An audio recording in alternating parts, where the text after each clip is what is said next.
እጄ እንደዚህ ይዤ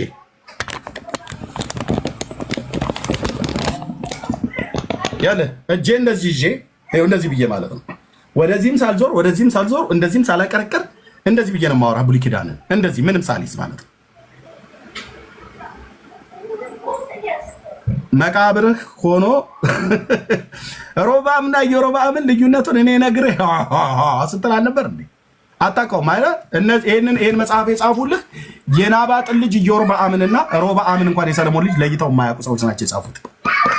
ታቦቱ ጋማ ብትመጣ ተራ ታሪክ እንደሆነ አሳየ ነበር። ግን ያው የሰባተኛ ክፍል ተማሪው የሥላሴ ባሪያ እንዲህ ነው።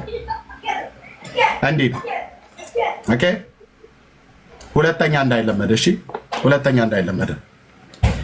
እኔ አንዳችሁም ግቡ ነው ያልኩት። ከጴንጤ አይደለም ማለት ከኦርቶዶክስ አይደለም፣ ከጴንጤ ካለ ብሉይ ኪዳን ላይ ለማውራት አቅም አለ ብለህ ካልኩ ዌልካም ብራዘር፣ ዌልካም። በቃ የትምህርት ደረጃ ይነግራል። ሰባተኛ ክፍልኛው እና ታዲያ መተህ አታሸንፈውም እንዴ? መተህ ተናገር ብራዘር፣ መተህ ተናገር። ገብቶ ማውራት ነው። አዎ መተህ ተናገር። ብሉይ ኪዳን ላይ መተህ ተናገር። አጭርና ግልጽ። ኦኬ እኔው እዚህ ነገዳቸውን ሁሉ ጭምር ነግሬ ኢዮርብዓም ከነገደ ኤፍራይም ነው፣ ሮብዓም ግን ከነገደ ይሁዳ ነው ብዬ የሰለሞን ልጅ ሮብዓም እንጂ የሚባለው ኢዮርብዓም አይባልም ብዬ አባቶች ግን እዚህ በጻፉት ውስጥ የዳዊት ልጅ ማለት የሰለሞን ልጅ ማን ነው ብሎ ያሉት ኢዮርብዓም። ኢዮርብዓም የሰለሞን ልጅ አይደለም። ኢዮርብዓም የናባጥ ልጅ ነው። የሰለሞን ልጅ ግን ሮብዓም ነው። ስሙ የነገሰው 930 ቅድመ ልደተ ክርስቶስ ላይ ነው። አለቀ። ቴንክ ዩ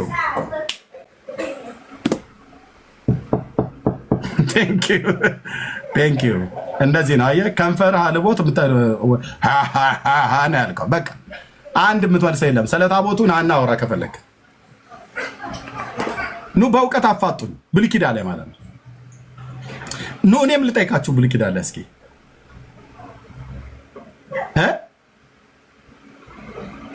ኑ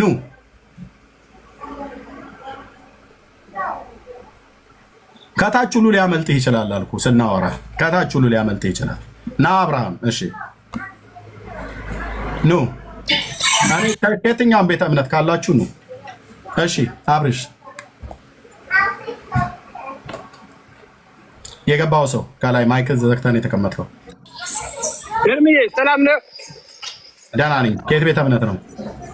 እኔ ኦርቶዶክስ ነኝ አባቴ። እንዴት ነው? ሁሉ ሰላም? ደህና ነን። ጌታ ይባረክ። አሜን አሜን አሜን። ዛሬ በከበረ ሻለ ስብከሽ በቃ ቀውጠሽዋል ከተማው። አዎ ዛሬ የተናደደርኩ መስሎ ተረጋጋ አባቴ፣ ረጋ ብለሽ በቃ ቃል እግዚአብሔር እያስተማረሽ። አዎ እታች ወረድ። ወንድና ሴትን እንኳን አለየም። ይሄ ግብረ ሰዶማዊ ሳይሆን አይቀርም። ጺሜን እያየ ሴት በሴት አንቀጽ ይጠራኛል። ያየ እኔ ከወንድ ጋር የሚላፋ ሊሆን ይችላል። ጾታ ለይ እንጂ ወንድ ማለት እንዴ ጾታ ለይ እንጂ። እዚህ የምታየው ወንድ ነው። የአንዲት ሴት ባል የሆነ ወንድ ነው። አይታያችሁ? ይሄን እንትን ሉጢ ነገር እንደሚባለው አይነት ነገር እታች ወረድ። ኦኬ ሌላ ያላችሁ ሰዎች ነው ለማውራት አቅም ያለው ሰው ማለት ነው። ይሄን ቅድም የጠየኩትን ታሪክ እውነት ሊያደርግ የሚችል ሰው ካለ ኦኬ ታንክ ዩ። መሬት ነው የሚከዳ ከታች ቆሞ ለማውራት በስርዓት ማለት ነው።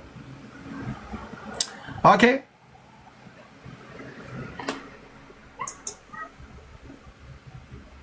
ኗ ማን ነው? ገስት ላኩልኝ። እሺ ገስት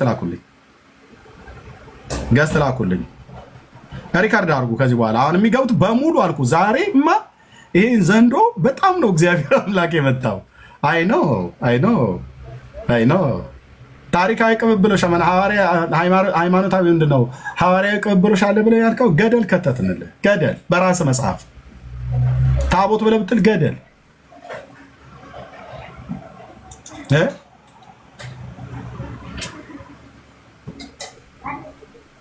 ገደል እኮ አልኩ። እሺ ና ግባ። እናት ነው ብለህ የላከው ልካል ነበር እንዴ?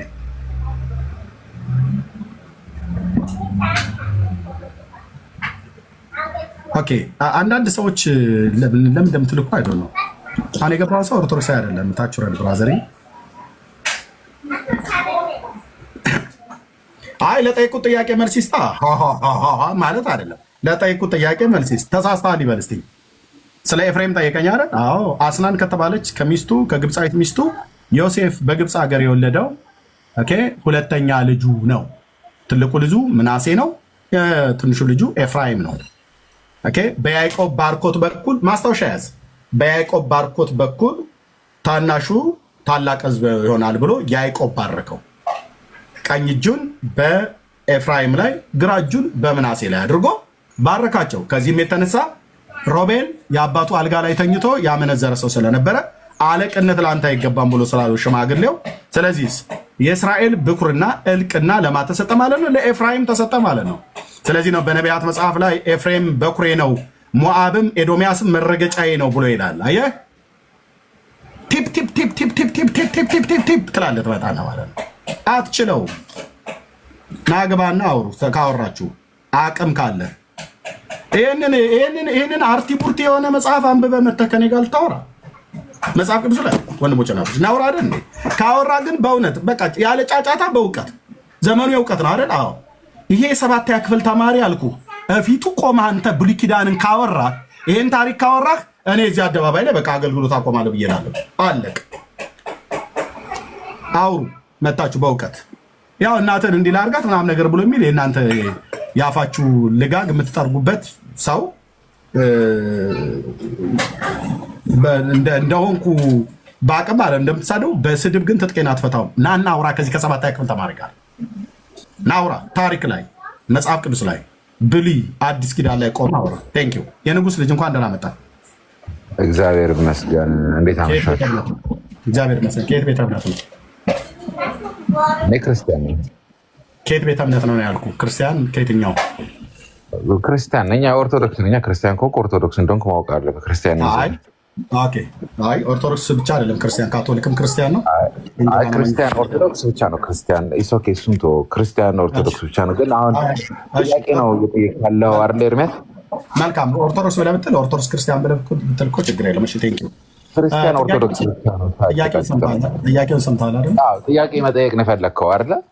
ጥያቄውን ሰምተሃል አይደል? አይ እኔንም ትጠይቀኛለህ፣ እኔም አንተን እጠይቅሃለሁ። ችግር የለውም። እኔ አሁን ልልህ የፈለግኩት በሌሊት አሁን መልስ በማታገኝበት ሰዓት ሊቃውንቱ የኢትዮጵያ ሊቃውንት በተኙበት ሰዓት በር ዘግተህ ከምታወራ ለምን እነሱ ባሉበት በቀን አትከፍትም? ቤት በቀን ንጉስ ቴንክ ዩ። አንደኛ የምንኖርበት ሀገር የተለያየ ስለሆነ ነው። ሁለተኛ ይህንን ፕሮግራም እኔ አድምጠኝ። ይህንን ፕሮግራም አንተ ባለህበት ከፈለክ አንተ ቤት ክፈት። ይኸው ፎሎ አደርግሃለሁ። ይኸው ፎሎ አድርጌያለሁ አንተን ማለት ነው። በእውነት እኔ ንጉስ ልጅ ይኸው ፎሎ አድርጌያለሁ። ፎሎ ባክ መልስልኝና እኔ በጠራራ ፀሐይ ለ10 ዓመት ያህል ከፍቼ አንድ ኦርቶዶክሳዊ መጥቶ በቀንም ከፍቼ ጠዋት ይመቻቸዋል ተብሎ ተባለበት ካህናቱ ባሉበት አንዳቸውም የመጡ የሉም። ካህናቱ በቀንም በማታም ነው የሚተኙት። ኦኬ የቀኑ እሱ ችግር የለውም። ሌላውን ቃላቱን ተወደ ስድቡን እና የእውነት መልስ የምትፈልግ ከሆነ አንተ ለምን የገባለት መልስልኝ አይደለ? እኔ በቀንም እኮ እኔ ጋር እኮ ቀን ብራዘር አንተ ጋር ቀን ነው፣ ግን ለእነሱ በሚመቻቸው ሰዓት ነው። በማይመቻቸው ሰዓት ገብተህ አይደለም በር ዘግተህ ብቻም ከማውራት እነሱ በሚመቻቸው ሰዓት ነው መግባት። እኔ በምኖርበት ሀገር ቀን ነው። እሺ አንተ ብራዘር፣ ስለዚህ እነሱ ደግሞ አንተ መልስ ከፈለክ ግን በአንተ ሌሊትም ቢሆን መግባት ትችላለህ። መልስ አይደል የፈለከው? መልስ ከፈለክ አንተ በሚመች ሰዓት ሳይሆን ቤትን ከፍተህ አንተ ክፈትና አንተ ቤት እመጣለሁ። ፎሎ አድርጌያለሁ ነው ኢስ ኦኬ ችግር የለውም። አሁንም ቢሆን እንደዛ ነው የሚደረገው። ሊቃውንቱ ባሉበት በቃሽ፣ በቃ ሊቃውንቱ ባሉበት ነው መጠየቅ ያለበት። ወንድም አለ እየሰማኸኝ ነው? 11 ዓመቴ እኮ አልኩህ። እኩለ ሌሊት አይደለም በኢትዮጵያ 11 ዓመት 20 ዓመትም ቢሆን ኤርሚያስ ሚዩት አታርገኝ። እኔ የምጠይቅ አሁን በጨዋነት ነው የማናገርህ እኮ ነኝ። ኦኬ አንተ መጠየቅ ከፈለክ እንዲመለስልህ የምትፈልገው ነገር ካለ የሚመልሱልህ ሰዎች ባሉበት ነው። እሺ አሁን የሉም ነው ብለህ የምትለው እዚህ ውስጥ? ኦፍኮርስ በዚህ ሰዓት ማን ነው አሁን ቁጭ ብሎ ያንተን መልስ የሚጠብቀው? ያንተን ጥያቄ ለማየት ይመጣ። የት ሀገር ነው ያለው የንጉስ ልጅ አንተ? እኔ ከኢትዮጵያ ውጭ ነኝ። ከኢትዮጵያ ውጭ ከሆንክ ኦኬ፣ አውሮፓ ካልሆንክ በስተቀር ካናዳ እና አሜሪካ፣ አውስትራሊያ በዚህ ሰዓት ይችላሉ አይደል?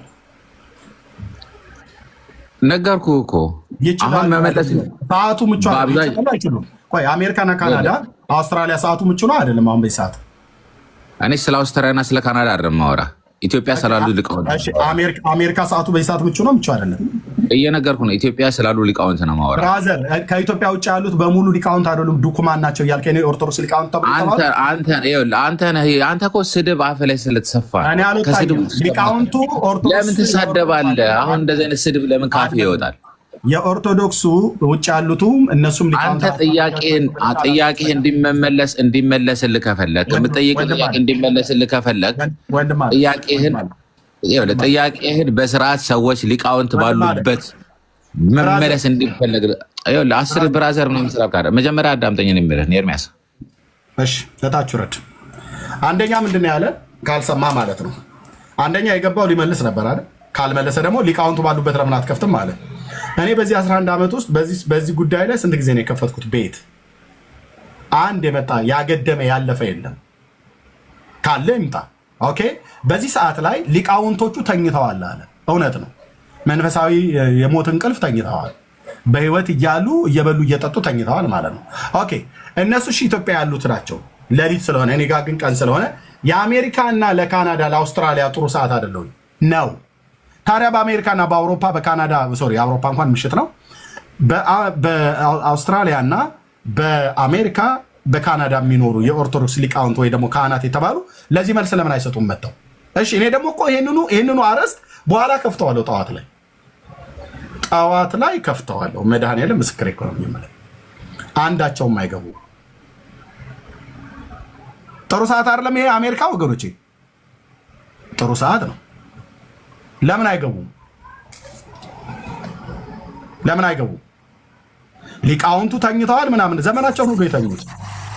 ስንት ዘመን ነው የሚተኙት? እሺ አሜሪካ ያላችሁ ጥሩ ሰዓት ነው አይደል? አዎ። ካናዳ ያላችሁ ጥሩ ሰዓት ነው አይደል? አዎ። አውስትራሊያ ያላችሁ ጥሩ ሰዓት ነው አይደል? አዎ። ለምን አይመጡም? እሺ እኔ በዚህ ጉዳይ ላይ ደጋግሜ ጥሪ አድርጌያለሁ፣ ደጋግሜ ከፍቻለሁ። በኋላም ደግሞ ከፍተዋል። የኢትዮጵያ ሲመሽ ማነው ሲነጋ የኢትዮጵያ ንጋት የአውሮፓ ንጋት ማነው ሶሪ አዎ የአውሮፓ የኢትዮጵያ የመካከለኛው ምስራቅ ንጋት እኔ ጋር ደግሞ ምሽት ይሆናል። እከፍተዋለሁ። አይኔን እያየ ነው የምታወራው፣ ግን አቅም ይጠይቃል። ለምትጠይቁት ጥያቄ ለመመለስ ታቦቱ ከየት ነው የመጣው? ከእስራኤል ነው ብላለች ኦርቶዶክስ። በማን በክብረ ነገሥት መጽሐፍ ላይ ያው ኦኬ። አይ ከግብፅ ነው የመጣው ብላለች። ከየት? በአቡነ ሰላማ ገድል ላይ።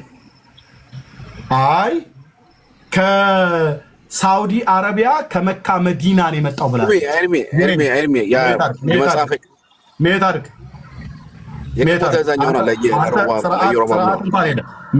ስርዓት የለም። እኔ ዝም ብዬ እንደው እንድታወራ ብዬ እንጂ የማወራህ እዚህ ጋር አሪፍ ዲስከሽን ታች ወረድ ከመካ መዲናዎቹ መጥቷል ትላለች ከሳውዲ አረቢያ። አሁን ጥያቄው ከሳውዲ አረቢያ ነው የመጣው ታቦቱ ወይስ ከግብፅ ነው የመጣው ታቦቱ ወይስ ከእስራኤል ነው የመጣው ታቦቱ? እናቱ የወለደች ኦርቶዶክስ የመጣው ይመልስልኝ። ቴንክ ዩ። እሺ አሞራው ሰላም ላንተ ይሁን። አብራራው ነው አሞራው ነው አይደል? አሞራው ያ ቴንክ ዩ። ከየት ነው የመጣው ታቦቱ?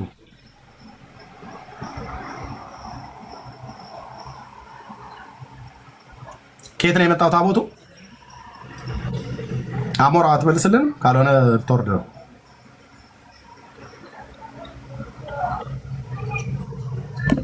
እሺ ከየት ነው የመጣው ታቦቱ? እድል ልስጥህ እንደገና እዛ ብሎ ማይክ ሳይከፈት ነው። እንዲህ አይነት ግብዝነትን ተው። እዚህ ስትመጣ ኤርሚሻ እዛ ስትሄድ ከባልቴት ጋር የምትሳደበው አይቻለሁ፣ ሰምቻለሁ። አሁን ጥያቄ ካለ ኤርሚሻ ምናምን ነገር ነው። የእውቀት ደስከስ ደስ ስለሚለኝ ነው። ጥያቄ ካለሽ ጥያቄ። ስለዚህ አሁን ሮባም ኢዮርባም የሚለው ሮባም መሆን አለበት ነው የምትለው አንተ። ክብረ ነገሥት ላይ ያለው አሁን መጨረሻ ላይ ወጣው አይደል? ምን የሚለውን ምን መሆን አለበት ነው ብለህ የምትለው? ኢዮርባም የሚለውን ሮባም መሆን አለበት እያልክ ነው አይደል? ታሪኩ ሲጻፍ ከሰለሞን አደል ነው ታቦቱን ተቀበልን ብለው የሚሉት። ግን አንተ እኮ አሁን እያልክ ያለው ገብቶኛል። አሁን እያልክ ያለው ሳልመልስልም ጠይቀኝ ገና ጥያቄውን እያስተካከልኩ እያለ ምኑ ነው ገብቶኛል የምትለው? የኢዮርብዓም የተባለው የሰለሞን ልጅ ነው ብለዋል። አንተ ደግሞ የምትለው ኢዮርብዓም ሳይሆን ሮብዓም ነው የሰለሞን ልጅ እያልክ ነው። መጽሐፉ ምን ይላል? ቅድም ባመጣሁት በአንደኛ ነገሥት መጽሐፍ ምዕራፍ 11 ቁጥር 41 ላይ የሰለሞን ልጅ ማን ነው ብሎ የሚለው ስሙ ሁለት ነገር ነው የተጻፈው እዛ ጋር እኮ። ኖ የጠየኩ መልስልኝ። ልብ በልና ስማኝ አንዴ። ማይኩን ላዙረውና እንደዚህ ላሳይህ። የተሻለ ታወራ ከሆነ እንደዚህ ላሳይህ። የሰለሞን ልጅ ማን ነው ብሎ የሚለው ኦኬ፣ አንደኛ ነገሥት መጽሐፍ ምዕራፍ 11 ላይ እዚህ ጋር ማለት ነው 11:41 ላይ 43 ላይ ከ41 ጀምሮ የቀረው ሰለሞን ያደረገው ሁሉ ጥበቡ እነሆ በሰለሞን ታሪክ መጽሐፍ ተጽፏል። ሰለሞን በኢየሩሳሌም በእስራኤል ሁሉ የነገሰበት 40 ዘመን ነው ይላል።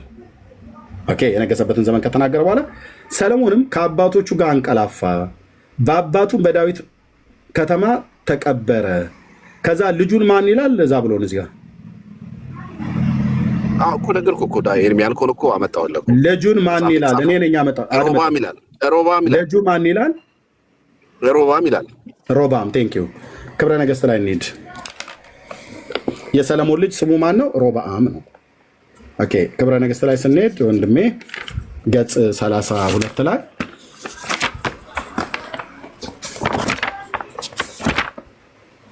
ኦኬ፣ ገጽ 32 ላይ እሺ፣ ሰለሞንም ልጁን ከእኔ ለመራቅ የምትፈልገው ለምን ነው? ወደ አረመኔ አገር ስትሄድ ዘንድ ለምን መጣህ? የእስራኤልን መንግስት ተው ዘንድ ያስጨነቀህስ ምንድን ነው ሲል ለብቻው ጠየቀው። ልጁም መልሶ ይላል፣ ያ ቀዳማዊ ምኒልክ የተባለው ማለት ነው፣ ሳታዘገየኝ ወደ እናቴ እሄድ ዘንድ እንጂ እዚህ ቀመጥ ዘንድ አይቻለኝም። ለአንተ አለው፣ ለሰለሞን ማለት ነው፣ ከህግ ሚስት የተወለደው ከህጋዊ ሚስቱ ያው ሚኒሊክ ቀዳማዊ ሚኒሊክ የተወለደው ከህጋዊ ሚስት ካልሆነች ነው ተብሎ ስለሚታመን ማለት ነው። ከህጋዊ ሚስት የተወለደው ከእኔ የሚሻለው ልጅህ ኢዮርብዓም ይላል አይደል?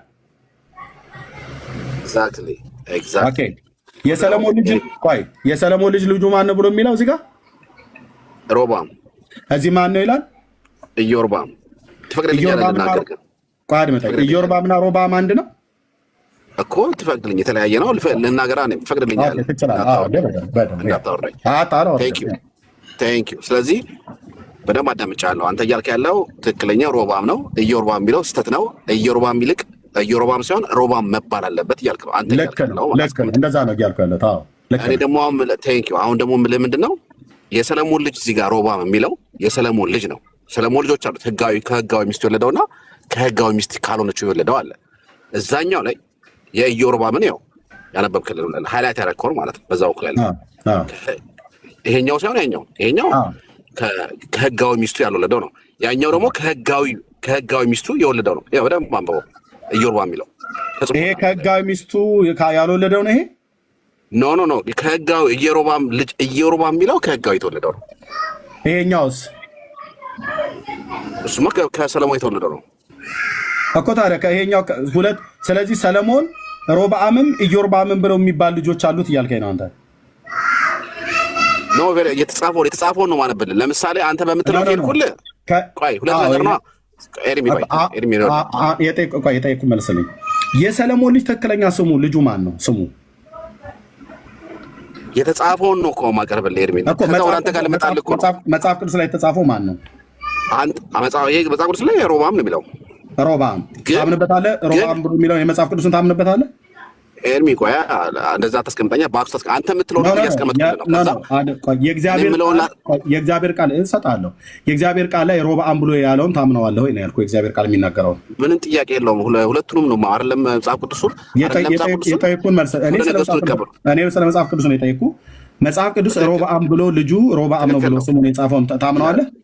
አምነዋለሁ በትክክል። እሺ፣ ክብረ ነገሥት ልጁ ኢዮርብዓም ነው ብሎ የሚለውን ታምነዋለህ? ከህጋዊ ሚስቱ ነው የሚለው እሱ። አድምጠኝ፣ የጠየኩህ ከህጋዊ ሚስቱ ኢዮርብዓም የሚባል ልጅ አለ ብሎ ያለው ማን ነው? እዚህ ጋር ክብረ ነገስቱ ነው። ክብረ ነገስቱ ማን ነው? በክብረ ነገስቱ ማን ነው ተናጋሪው? እዚህ ጋር ምንም አልገባኝ ጥያቄ። በዚህ በክብረ ነገስት መጽሐፍ በዚህ ትርክት ላይ እኔ ወደ እናቴ ቤት ወደ እናቴ ሀገር ስደድ ወደ እናቴ ይሄድ ዘንድ ስደደኝ ብሎ ያለው ማን ነው? ኢዮርብዓም ነው። ኢዮርብዓም ነው ወደ እናቴ ቤት ስደደኝ ብሎ ያለው። ኖ ሶሪ የተቋረጠብኝ ነው የሚደርሰኝ። ኧረ በፍጹም ምን ይቋረጥብሃል? ሳታዘገኝ ወደ እናቴ ቤት ይሄድ ዘንድ እንጂ እዚህ ቀመጥ ዘንድ አይቻለኝም ብሎ ያለው ማን ነው ለሰለሞን? አታውቀውም? አየህ። ኖ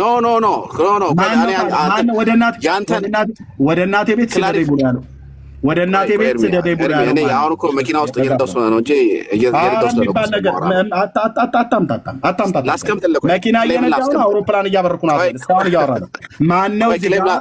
አድምጠኝ። ወደ እናቴ ቤት ስደደኝ ብሎ ያለው ቆይ ኤርሚ ክሌም ላድርግልህ። ክሌም ላስቀምጥልህ እና በመረጃ እኮ ነው የምናወራው። ይሄ እኮ በጣም ደስ የሚል ዲስከሽን እኮ ነው። ሌላ ነገር መኪና ምናምን ነገር አላፈራ እኮ ክሌም ያደረግነው ክሊን ላስቀምጥልህ። ከቶፒካችን እንዳንወጣ ነው። በመረጃ ነው የምናወራው። ስለዚህ አሁን አንተ እያልክ ያለው በመጽሐፍ ቅዱስ የተጻፈው ሮብዓም ነው ትክክል፣ በክብረ ነገስቱ ያለው ኢዮርብዓም ትክክል አይደለም እያልክ ያንተ ክሌም እሱ ነው። አዎ ክሊር አድርገን አይደለ? ስለዚህ ክብረ ነገስቱ ላይ ኢዮርብዓም ሮብዓም መሆን አለበት ነው አንተ እያልክ ያለው ቤዚክሊ። አዎ የኔን ይታወቃል። የኔ ደግሞ ልል የፈለኩት የኔ መሰለህ መጽሐፍ ቅዱስ ላይ ያለው ሮብዓም ክብረ ነገስት ላይ ኢዮርብዓም የክብረ ነገስቱ እያለ ያለው በደንብ ስፔሲፋይ አድርጎ እኛ ከመጽሐፍ ቅዱስ ማብራሪያ ስለምንቀበል ክብረ ነገስቱ ያለው ምንድነው የሚለው ከህጋዊ ሚስቱ የወለደው ኢዮርብዓም ብሎ ነው ያስቀመጠልህ። ከአንተ አሁን ሁለቱን ጥቅስ እያገናኘን እያወራ ያለው ስለዚህ ጥያቄን ስማኝ። አሁን ቀጥሎ ሰለሞን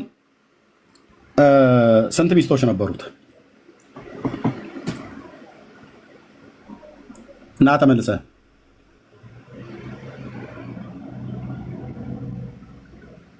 በዛ ብሎ እና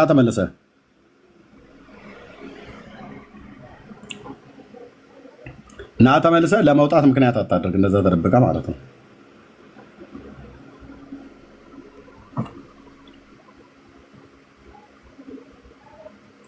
እሺ እንዲወርድ ፈልጎ ነው እንደዚህ የሚደበቀው።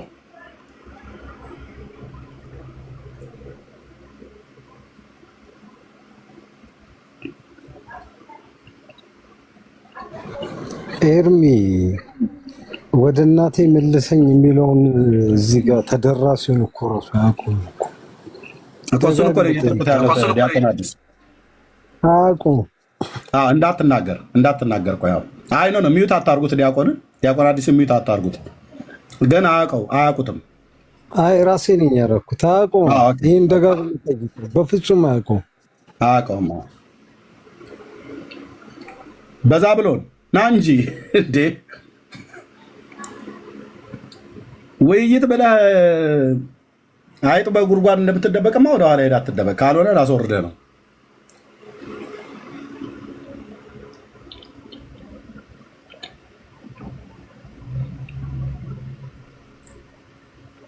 ይኸው እንግዲህ ወንድሞች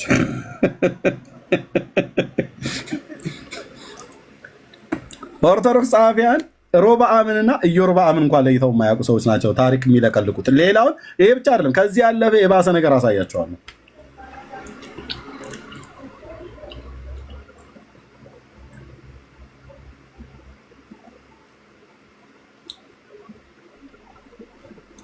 ከአሁን ባወረደኝ ነው እንዳታስወርዱት።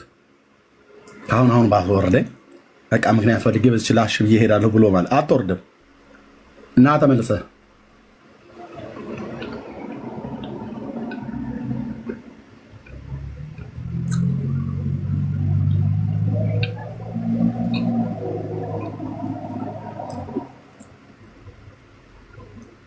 አይታዩ ግድ የለም። ይኸው ለጥ አለበት። በቀን አባቶቻችን በሌሉበት ሊቃውንቱ ብለናል። ይኸው ገብተው ለጥ ነው የሚሉት እንደዚህ ገስት ላይ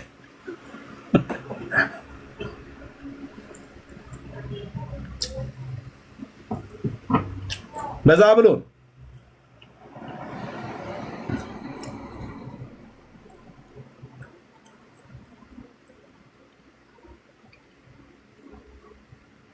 እሺ ምን እናድርገው? እናስወርደው ወይስ ይተኛ እዚሁ?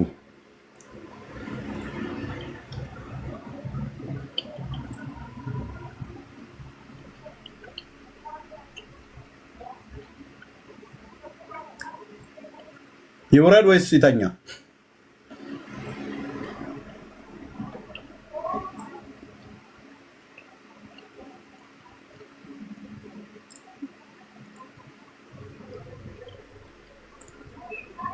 እሺ ዲያቆን አዲስ የምትለው ነገር ካለ ትችላለህ። አይ ብዙ የምለው ነገር የለም። ደውለህ ጠይቅም እንዴ እንደዚህ ትንካለ ያሳዝናል። ብቻ እንደዚህ ነው እኮ በድንቁርና ውስጥ በቃ የሚነዳ መንጋ ነው ያለው እና በጣም ታዝናለህ። አንዳንድ ነገሮችን ስታይ ብዙ ጉድ አለ። አሁን ግን በተጠቀሰው ላይ ትንሽ ነገር ለማለት ያህል የአፖስቶሊክ ሰክሴሽን የሚባለው ነገር ምንም ቀልድ እንደሆነ ነው የሚገባ። እንዴት ነው? አንደኛ ነገር የመጀመሪያው ጥያቄ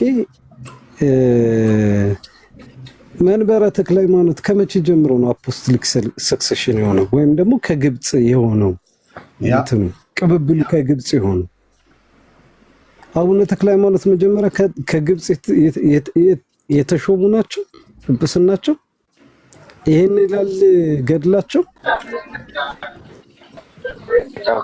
መንበረ ተክለ ሃይማኖት ብሎ አፖስቶሊክ ሰክሴሽን ከእስክንድሪያ መጀመሪያ አልተሾሙ።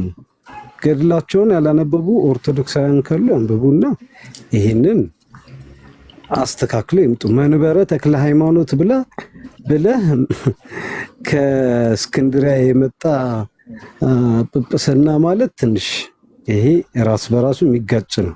ሁለተኛው ነገር ከግብጽ የተላከልን አፖስቶሊክ ሰክሴሽን ወይም ደግሞ ጵጵስና ከነ ዘንዶ ነው። መጀመሪያ ባለ ዘንዶ አቡነ አረጋዊ የመጡት ከግብጽ ነው። ይዘውልን የመጡት ክርስቶስን ሳይሆን ዘንዶ ነው አይደለም? ቀደምም ያየነው ባለ ዘንዶ ነገር በገዳም ዘንዶ አለበት የተባለው ዘንዶ ተጠምጥሞም ስላቸውን የምናየው ደብረ ዳሞ ምናምን በዘንዶ ወጡ የሚባለው ዘንዶ ይዞብን የመጡት ማናቸው ማለት ነው። ዛሬም በስዕላቸው ላይ ዘንዶ ተስሎ ለዘንዶም ጭምር የምንሰግድለት አቡነ አረጋዊ ዘንዶ እንጂ ክርስትና ይዘውልን አልመጡም ከግብጽ። ሌላም ነገር እስልምናም ራሱ ስለ ጳጳሱ ሁሉ ተሽሞ እንደተላከ ይሄ ምንም የምናውቀው ፋክት ነው። ሶስተኛው ነገርና ዋነኛው ደግሞ 3000 ዓመት ታሪክ አላት የኢትዮጵያ ኦርቶዶክስ ተዋህዶ የሚለውን እንደውም አንተ በጣም ራርተህላቸዋል። በጣም ራርተህላቸው 1600 ዓመት አድርጋህላቸዋል። በጣም ትንሽ ተራራላቸዋል። የኢትዮጵያ ኦርቶዶክስ ተዋህዶ ቤተክርስቲያን የተመሰረተችው የዛሬ 50 ምናምን ዓመት ነው። ለዚህ ምንም የተረጋገጠ ማስረጃ አለ። በብፁዕ አቡነ ባስልዮስ ዘመን አመሰግናለሁ። እግዚአብሔር ይስጥልኝ። 1954 53 የኢትዮጵያ ኦርቶዶክስ ተዋህዶ ተብሎ ከዛ በፊት የኢትዮጵያ ኦርቶዶክስ ተዋህዶ ቤተክርስቲያን የሚባል ነበረ? አልነበረም፣ ጭራሽም አልነበረም። እና የግብጽ ቤተክርስቲያን እና የኢትዮጵያ ቤተክርስቲያን እንደ አንድ አድርጎ መቁጠር ፍቅር እንዳላቸው በጣም የሚዋደዱ እህትማማች እየተባለ ምናምን እንደዚህ ይሄ የሆነ እንዴት ነው እንደ ቀድሞ ገድል የማላላስ ሁለቱን የማላላስ እና እንዴት ነው የማጣበቅ እንትን አለ። የኢትዮጵያ ቤተክርስቲያን የመጀመሪያውን እንትን ስትሾም ፓትርያርክ ስትሾም አቡነ ባስልዮስን ምንፍቅና ነው ብላ ቀድማ ያወገዘችው ቤተክርስቲያን የግብጽ ቤተክርስቲያን አልነበረች እንዴ? እዛ ጋር አፖስቶሊክ ሰክሴሽኑ እዛ ጋር ቆሟል ማለት እኮ ነው። እንኳን ቢኖር እንኳን አውግዘዋለች፣ ለይተዋለች አይደል እንዴ? ምንፍቅና ነው ብላ አይደለም ኬት ስለመጣው ሰክሴሽን ነው የሚያወሩ። እኛው ሰክሴሽን ሳይሆን ሳክስ ነው የሚታየን እዚህ ጋር ማለት ነው። ምንም ለምን ታሪኩን የምናውቀው የተማርነው ውስጥ ያለነው ሰዎች ማለት ነው። እንዴት ጆሮአችንን ነክሰው ይሸውዱናል? ጆሮአችንን ነክሰው እንዴት ውሸት ይነግሩናል? ታምናታለህ አይነት ነገር ትቀበላታለህ ያለበለዚያ ምናምን በቃ ምንም እኮ የማይገናኝ ነገር ነው። በጣም ለጭንቅላት የሚዘገነን። ከዚህ በፊት በጥምቀት እኛ ተነጋግረን ከመልካሙ ጋር መዝሙር ጠርተውኝ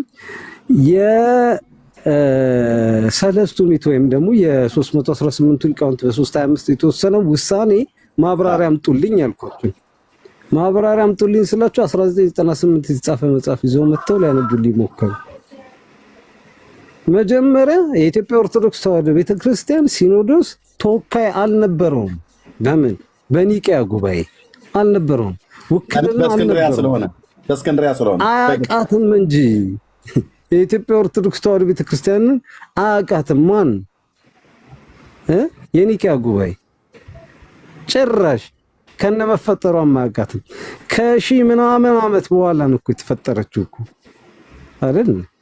ስለዛ የኢትዮጵያ ሲኖዶስ ነው የዛኔ በ1998 ዓመተ ምህረት የዛኔ የተሰጠውን የእምነት መሰረት ማብራሪያ የሚጽፍለት የኢትዮጵያ ኦርቶዶክስ ተዋሕዶ ቤተክርስቲያን ሲኖዶስ ነው። ባልነበረበት ባላቦካው ልጋግረው እኮ ነው። እና እንደዚህ አይነት ቀልድ የሆኑ አብዛኞቹ ነገሮች አሉ። ብቻ እግዚአብሔር ይታረቀን። ክርስቶስን የምንናገርበት ይሁን ክርስትናችን ክርስቶስን የማንናገርበት ካልሆነ በጣም አስቸጋሪ ነው። ቀደም እያነበብክልን ነበር። ስምህን የጠራ የማንን? የእንትናን ስም አጠራሩ የማይታወቅ ሰው ዝክርን ያዘከረ ጌታን በማመን ትድናላችሁ ስትላቸው አይ በራሳችን ስራ ነው፣ አይ የጌታ በቂ አይደለም የሚልህ ችክክክክ የሚልብህ ቸካካ አይደለም። በክርስቶስ በማዳኑ ስራ በደሙ ትድናለህ ስትለው አረ እሱ አይበቃኝም ራሴ ሰርቼ ዝክር ዘክሬ ሳንቲም እንዴት ነው 100 ብር ዘርዝሬ አንድ ብር አድርጌ ለ100 ሰው ሰጥቼ ካልሆነ አልድንም የሚል ሰውዬ የአቡነ እከሌን ስም ጠርቼ መንግስተ ሰማያት እገባለሁ ብሎ ሲያስተምር ይሄ ምን አይነት ህሊና ቢስ መሆኑ ይገባል። ምን አይነት ከክርስቶስ ጋር የተጣላ ክርስቶስን የሚጠላ መሆኑ ይገባል። ያ ጋ የለበሰው ኢየሱስ ክርስቶስ በደሙ መስዋዕትነት አድኖሃል፣ በሱ የዘላለም ህይወትን አግኝተሃል ስትለው አይ አይደለም እሱ በቂ አይደለም የኔ ነገር ይጠበቃል የሚል ሰውዬ በእንትና ስም ጠርተህ መንግስተ ሰማያትን ትወርሳለህ ስትለው ግን ያምናል። አይ የኔን ነገር ልጨምርበት እኮ አይልህም። እኔም ሰርቼ ስራ ልጨምርበት እኮ አይልህም። የክርስቶስ ግን ደም ላይ ስራ ልጨምርበት ይላል። ማፈሪያ የሆነ ትውልድ ልታፍሩ ይገባል።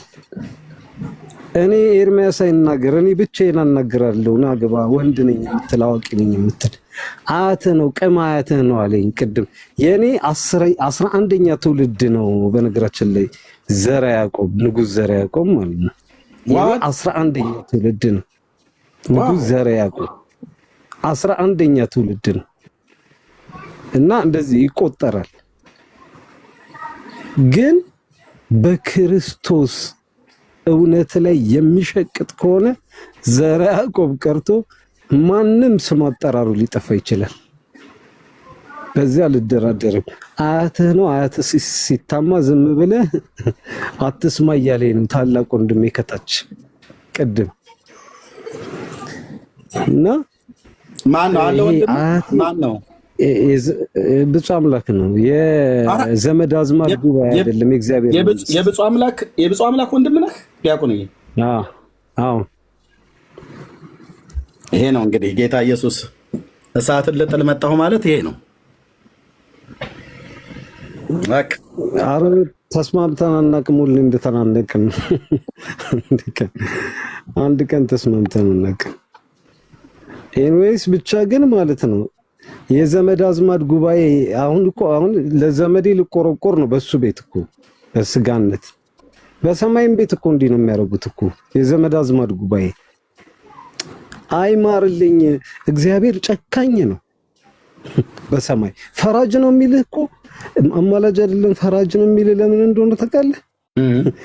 ከገባ ጨካኝ ሊያደርገው ስለፈለገ ነው። እሱ ይፈርዳል፣ ይጨክናል፣ አረመኔ ነው፣ አያዝንም። እና ወደ ሲኦል ግባ ነው የሚልህ። አረ አንተ ኃጢአተኛ ነህ እንዴ? ናግባ።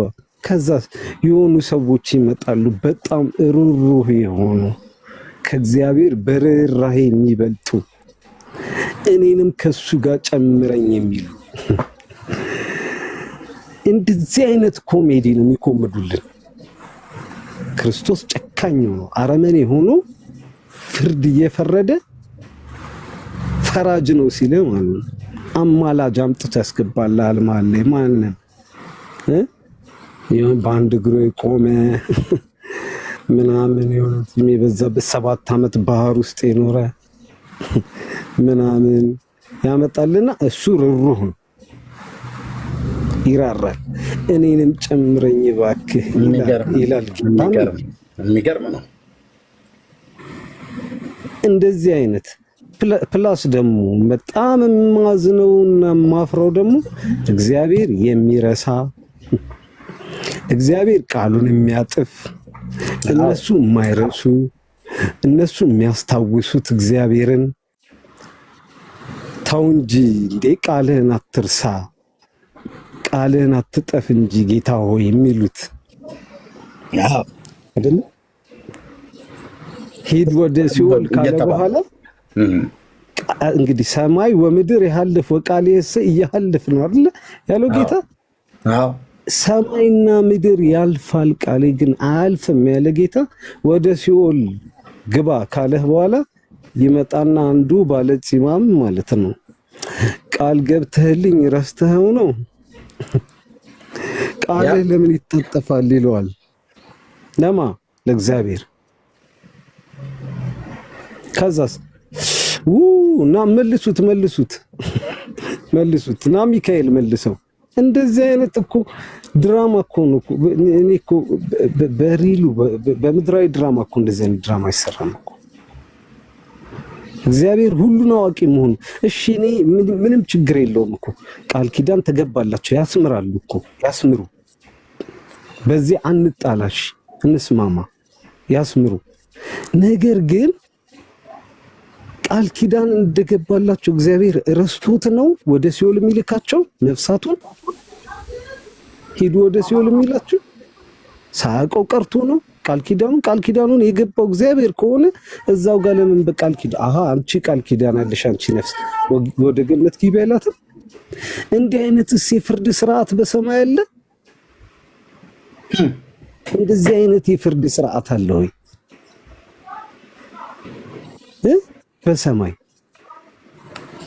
በሰማይ ጠበቃ አላችሁ ተባልን እንጂ ምንድን የተባልነው ስለ ክርስቶስ የተጻፈልን? ሁለተኛ ጊዜ ያድናቸው ዘንድ ለሚጠባበቁት ሁለተኛ ጊዜ ይታየላቸዋል የሚል መጽሐፍ አለን እንጂ እንደውም ለቅዱሳን የሚቆምላቸው ነው የሚለው የዕብራውያን 8 ዲያቆን ግዕዙ ሊቀ ካህናት ዘይቀውሙ ለቅዱሳን ሰዓታት ላይ ያለው ማለት ነው። በቃ ይሄ ነው ዘይቀውሙ ለቅዱሳን የሚቆምላቸው ነው የሚለው ዕብራውያን 9 ላይ ክርስቶስ አንድ ጊዜ ከተሰዋ በኋላ ያድናቸው ዘንድ ለሚጠባበቁት ሁለተኛ ጊዜ ይታይላቸዋል። ክርስቶስ አንዴ በቃ ምልጃውን ጨርሶ ሄዷል ለሚሉ ይሄ ጭንቅላታቸውን የሚመታቸው ነው። በነገራችን ላይ ክርስቶስ አይማልድም ለሚሉ ጭንቅላታቸውን የሚመታቸው ነው። ለምን? ሌላ አማላጅ ማስገባት ስለሚፈልጉ ነው እንጂ እውነት ክርስቶስን በጣም ነው የሚጠሉ። ክርስቶስን በቃ ኢየሱስ ካልክ እኮ በቃ ጠላት፣ በጠላትነት ነው የምትፈረጀው። የመጀመሪያ ጊዜ እኔና መልካሙ በጠላትነት የተፈረጅነው ኢየሱስ ስላለን፣ ምንም በዚህ እንዳትጠራጠሩ። ማንም እንዲወደኝ አይደለም፣ ምንም የቸገረኝ ሰው አይደለሁም። ማንም ሰው ምንም እንዲረዳኝ፣ ምንም እንዲደግፈኝ አልፈልግም። ለሰው ምደግፍ ነው ግን ማለት ነው። ግን እውነት፣ ህይወት፣ መንገድ ኢየሱስ ብቻ ነው። ከዚህ እውነት አንድ ሰው ንቅንቅ እንዳይል፣ የፈለገ እውነት በዚህ አለ በዛ አለ ቢላችሁ ከክርስቶስ ውጪ ከሆነ ባላችሁበት ብትቆሙ ይሻላችኋል እንጂ ክርስቶስን ትታችሁ የምትሄዱበት መንገድ ሁላ የሞትና ቅድም እንዳያችሁት የዘንዶ መንገድ ነው። ምንም እንዳትጠራጠሩ። እግዚአብሔር ይስጥልኝ።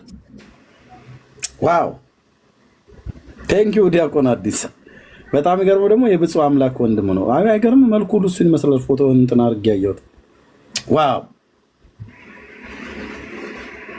ያለ ክርስቶስ ቤተሰብ ውስጥ ገብቶ እንደዚህ ነው የሚያደርገው። ለአንዱ ብርሃን ያበራለታል፣ ለሌላኛው ደግሞ እንደዛው እየጨለመ እንዲኖር ያደርጋል ማለት ነው። እግዚአብሔር ባያደርገው ሰዎች ምርጫውን አድርገው አያው ጌታ እሳትን ልጥል መጣው ብሎ ያለው ማለት ነው።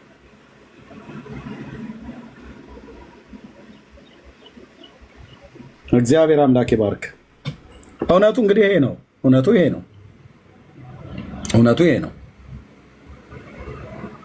የምናቀርበውን መረጃና ማስረጃ ማንም ሰው ዲና አያደርገውም። ማንም ሰው ማለት ቅድም እንዳያችኋቸው ተሳድበው የብልግና ስድብ ተሳድበው ገስት ገብተው ያልሆነ የሆነ ነገር ላይ ተሳድበው ነው የሚወሩት።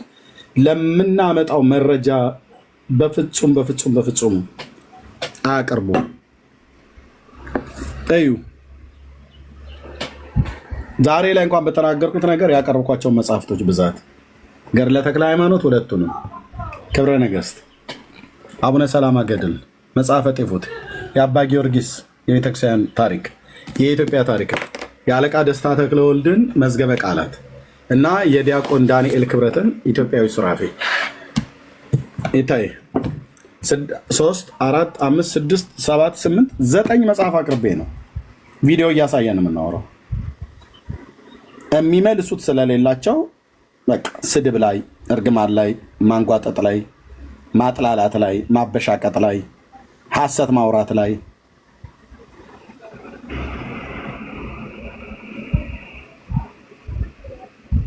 በቃ ምን አደረገን ጌታ? የሥላሴ ሁለተኛ አካል እኛን ወዶን እግዚአብሔር ልጁን ላከ። በአባቱን ፍቃድ በራሱን ፍቃድ መጣ። ከእስራኤላዊት ልጃገረድ ድንግል ሴት ከቅድስት ድንግል ማርያም ተወለደ። የዛሬ 2000 ዓመት አምላክ ሰው ሆነ። አምላክ ሰው ሆነ። መለኮትነቱን ሳይጥል አውልቆ የሆነ ቦታ ላይ እንደ ጃኬት ሳያስቀምጠው የሰውን ተፈጥሯዊ ባህሪ ገንዘቡ አደረገ። አምላክ ሰው ሆነ። ለምን? ኤርምያስን ሊያድን። ለምን? ዲያቆን አዲስን ሊያድን። ለምን? ዓለሙን ሊያድን። ቀራንዮ ኮረብታ ላይ ቤዛ ሆነ። አባቱ የምወደው ልጅ እርሱ ነውና እሱን ስሙት ብሎ አለ። ቅዱሳት ሐዋርያት ስለሱ ሰበኩ። ቅዱሳት ነቢያት ስለሱ ተነበዩ። ቅዱሳት መላእክት ሁሉ ጭምር ሳይቀር ስለሱ ብስራተ ዜና ተናገሩ። አይበቃም? የዳዊት ልጅ አይበቃም? የእግዚአብሔር ልጅ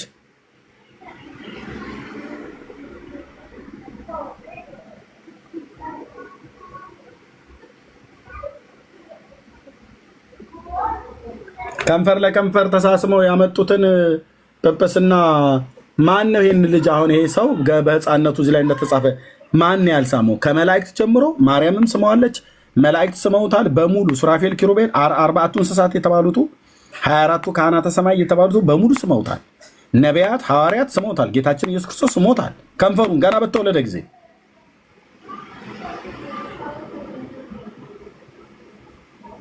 ከዛም ጳጳሱም ስሞታል ብፁዕ አቡነ አትናቴዎስ ጵጵስናን ሲቀበል ከንፈር ለከንፈር ወንድ ለወንድ ተሳስመው ማንም ይናገረው ይሄ መጽሐፍ እና መታችሁ ሐዋርያው ቅብብሎሽ አትበሉ።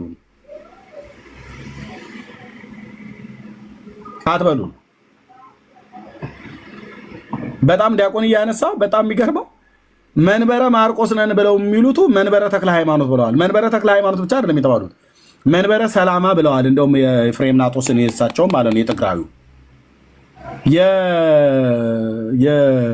የኦሮሚያው ደግሞ መንበረ ጴጥሮስ ብለዋል። የየትኛው ናቸው? መንበረ ጴጥሮስ ወይስ መንበረ ሰላማ ወይስ መንበረ ተክለ ሃይማኖት? መንበረ ተክለ ሃይማኖት አሁን ያሉት የብፁዕ አቡነ ማትያስ ነው እንደምታውቋቸው ማለት ነው። ድንቅ ነው። መንበረ ተክለ ሃይማኖት ከተባለ የግብፁ መንበረ ማርቆስ አይደል እንዴ? አዎ። ስለዚህ መንበረ ማርቆስ ለመንበረ ተክለ ሃይማኖት ነው ያቀበለው። ስለዚህ ኢትዮጵያ ውስጥ ራሱ የተፈበረከው የጵጵስና ማዕረግ መንበረ ማርቆስ ሳይሆን መንበረ ተክለ ሃይማኖት ነው። ልክ ነው። መንበረ ተክለ ሃይማኖት ብቻ አይደለም፣ መንበረ ጴጥሮስም ነው። የኦሮሚያው ሲኖዶስ ማለት ነው። አይ መንበረ ሰላማም ነው የትግራዮቹ። ከዛ ደግሞ አይ ቲንክ ማናቸው የነሱ ማን ተብሎ እንደሚጠራ አዶ ነው፣ ግን ጳጳስ ሾመዋል። ማናቸው ቅባቶች ዲያቆን አዲስ የሾሙትን ታውቃለህ? ጎጃም ውስጥ ሰምቻለሁ፣ ግን ስፔሲፊካሊ አላውቅም። አዎ ማነች ወይዘሮ እጅጋየሁ ሲናገሩ ነበር። የአርቲስት ማህሙድ አህመድ ባለቤት በዚህ ጉዳይ ላይ ሲናገሩ ነበር። ቪዲዮ አለኝ፣ ራሱ መረጃ ነው ማስረጃ። ቅባቶች ማለት ነው ጳጳስ ሾመዋል። ግን ምን ብለው እንደሰየሙት አይዶ ነው። የቅባትን ሲኖዶስ የሚያቅሰው ካለ ጳጳሱ ራሱ ተሾመዋል። ወይዘሮ እጅጋየሁ ትጋ ነበረ።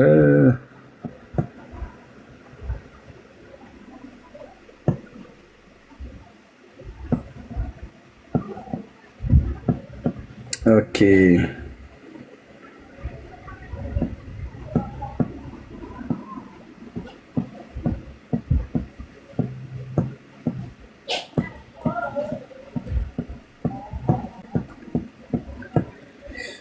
አደኖ ትጋ ነበር ያስቀመጥኩት እሳቸው ቪዲዮ ግን ራሱ መንበረ ተክለ ሃይማኖት ግን ከግብፅ የተሾሙ ናቸው። ተክለ ሃይማኖት አይደሉም። ወንዳ ታዲያ ከየት የመጣ ፖስት ሰክሰሽን ነው? በፍጹም መንበረ ተክለ ሃይማኖት ተብሎ አይደሉም። ከሰማይ ነው የተሾምኩት ነው ያሉታል። አዎ ከይኩኖ አምላክን የአክስታቸውን ልጅ ለማንገስ ከዛጉዌ ስርወ መንግስት የንጉስ ዘእልመክኑን እንገለው እንትናን ይትባረክን ከይትባረክ ስልጣን ሲረከቡ የእልመክኑን ላይም ራሱ ንጉስ ዘእልመክኑንን እዛም ጋር አቡነ ተክለ ሃይማኖት ጦርነቱ ላይ ቀጥታ ተሳታፊ ነበር።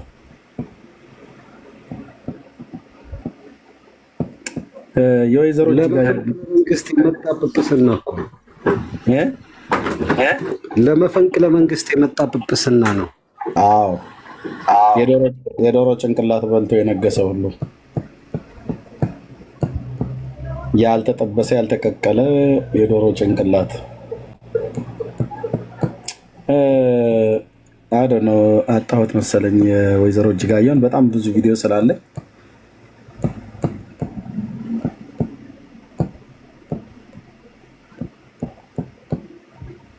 የአቡነ ተክለ ሃይማኖት ወይዘሮ እጅጋየሁ ቪዲዮ በጣም ብዙ ቪዲዮ ነው ያለ። በጌታ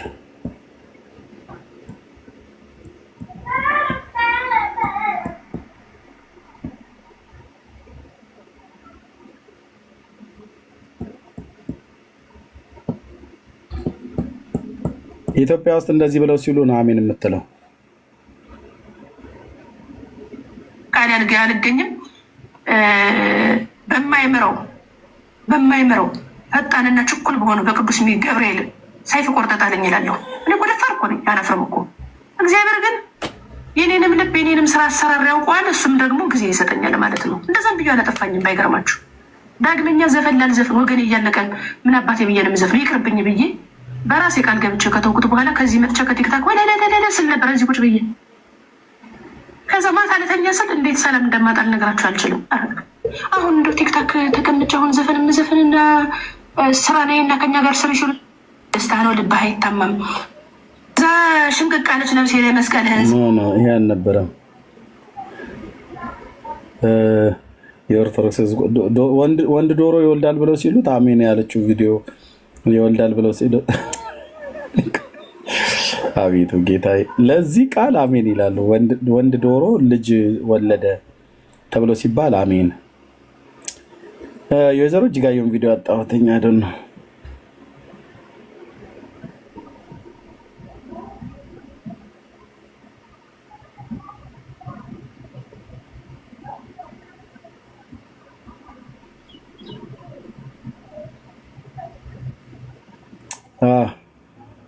ብዙ ቪዲዮ ነው። ባለፈው ደጋግሜ ያሳይቻቸዋለሁ። እሷ ቅባት የሚባለው የጎጃሞቹ መስርተዋልና አይ ቲንክ መንበረ ማን እንደሚባል አይዶ ነው። እነሱን አልሰማሁም። የኦሮሚያው መንበረ ጴጥሮስ ነው። አሁን ያለው መንበረ ተክለ ሃይማኖት ነው። የትግራዩ መንበረ ሰላማ ነው።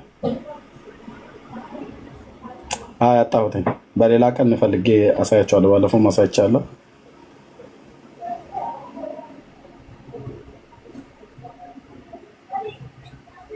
ኦኬ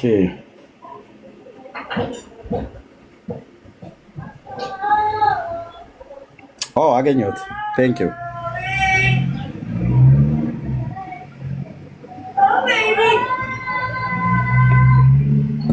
ቴንክ ዩ።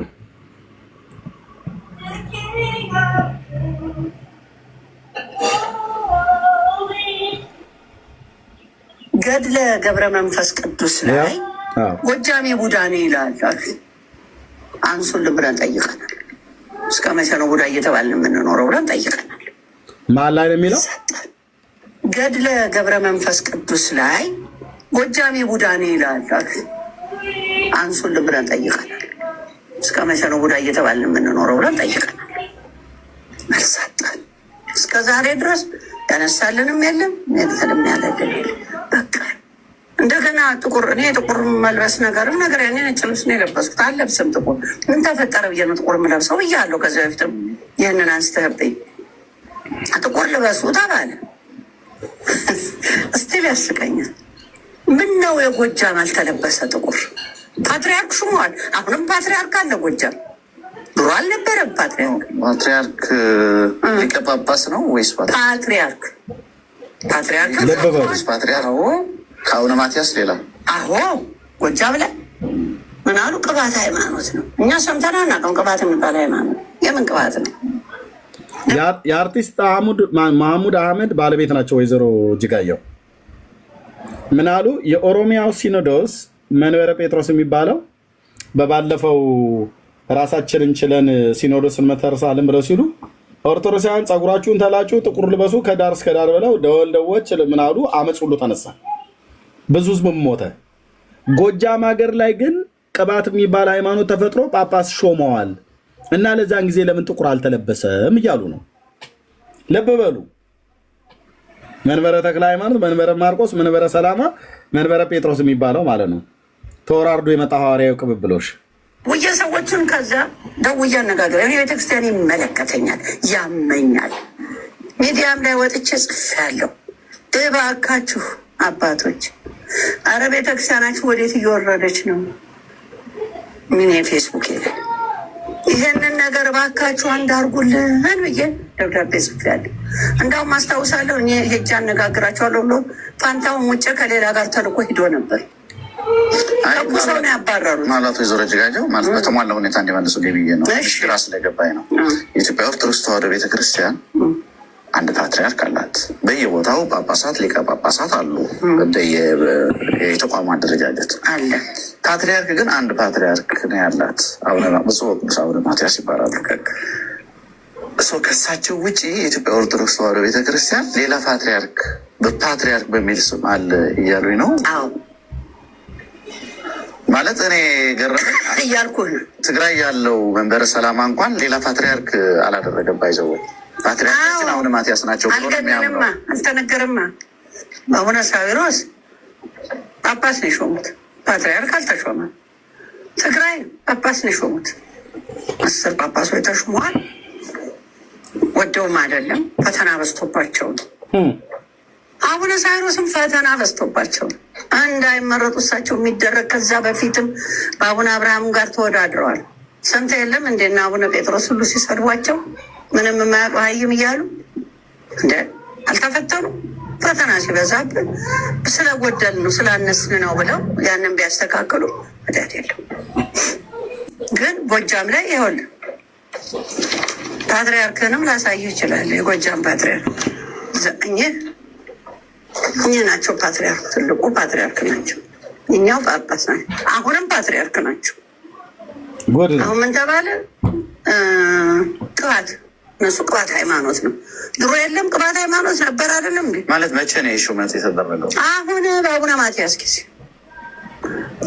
ሳን ነው። ያው ቀኑን አሁን አብርሃም የጻፉት ኦፍኮርስ። አዎ ያው ጥበቃ ይደረግ እንዴ? ለምን አያውቁም? ምን ያደርጋሉ? ቢያውቁስ ቀኑን እዚህ ላይ ማየት ይችላል። ሰኔ 16 2012 አለቀ። ከዛን ጊዜ ጀምሮ ፓትርያርክ ተሾሞ ቁጭ ብሎ እንደደረገልን ስለመጠየቅ ይላል። ይሄ ይህን የጠየቁት ነው አጀንዳ የሆነው። ማንም ሚዲያ አጀንዳ ሲያደርገው አይቻላል። አይደረግም። ዘር መረጣ ነው። እውነት ከሆነ ግን የጎጃሙም መውጣት አለበት፣ የትግራዩም መነገር አለበት። እንዲህ ሆይ ከተማ የሚባለው የአቡነ ሳይሮስም ሾሙ የተባለው መውጣት አለበት። ጳጳስ 3 ጳጳስ ወይ ትግራዋይ ናቸው አይደል? ወይዘሮ እጅጋየሁ አይ ቲንክ ቀድሞ የማህሙድ አህመድ ባለቤት የነበሩ ናቸው። ትግራዋይ ናቸው አይደል? እኚህ ናት። በጣም ነው ደስ የሚሉ ንግግራቸው፣ ሚዛናዊ የሆነ ነገር የሚናገሩት። እዚህም ጋር አይ ቲንክ ምንድን ነው ብለው የጻፉት ቪዲዮን የሰሩባቸው ሰዎች ጎጃሜ ቡዳ ነው ስለተባልን ራሳችን ፓትርያርክ መስርተናል አሉን፣ ግን ዝም ተባሉ ትላለች ይቺ የህዋት አፍ አሉ። የህዋት አፍ ብለው ካሏት አይ ቲንክ ትግራዋይ ነች ማለት ነው በዘሯ። አሁን በዘሯ ከምትሰድባት እውነቱ የተናገሩ ትክክል ነው ወይ ነው? እና ወይዘሮ እጅጋየሁ አይ እኛ ጎጃሚዎች እኮ እያለች እኮ ነው። እኛ ጎጃሚዎች ታዲያ ለምንድን ነው የህዋት አፍ ብለው የመከፋፈሉ አጀንዳ የህዋት ነው ብለው ነው አጀንዳውን አቀንቅናለች ነው። አይ ትግራዋይ ናት እያሉ ነው። ቢሆንም ትግራዋይ የሚሆኑ ጎጃሜ ምንም በዘራቸው አይደለም መከሰስ ያለባቸው፣ በተናገሩት እውነት ነው። ልክ ነው። ጎጃሜ ቡዳ ነው ብሎ የሚለው እኮ ገድለ ገብረ መንፈስ ቅዱስ ነው፣ ገድለ ተክለ ሃይማኖት ነው።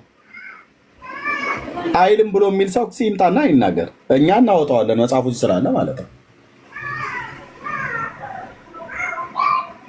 እና የትኛው ነው ታዲያ አሁን ዲያቆን አዲስ መንበረ ሰላማ፣ መንበረ ጴጥሮስ ወይስ መንበረ ተክለ ሃይማኖት፣ መንበረ ማርቆስ? የትኛው ነው ማነው ሐዋርያዊ ቅብብሎሻቸው? መጥቶ የት ነው ያረፈው? ቅብብሎሽ የሚባል ነገር የለም ኤርሚ፣ ቅብብሎሽ የሚባል ነገር የለም። የፖለቲካ ጨዋታ ነው። ቅብብሎሽ የሚባለው ነገር ከፖለቲካ ጨዋታ ይዘለል አይደለም። አቡነ ተክለ ሃይማኖትን ከግብፅ የትኛው ሊቀ ጳጳስ የትኛው ፓትርያርክ ነው የሾማቸው ብትል አንድ የምታመጣ የለም። አንድ አያመጣልንም። እስቲ አቡነ ተክለ ሃይማኖት ከግብፅ የተሾሙበትን አምጣ ብትለው አያመጣም።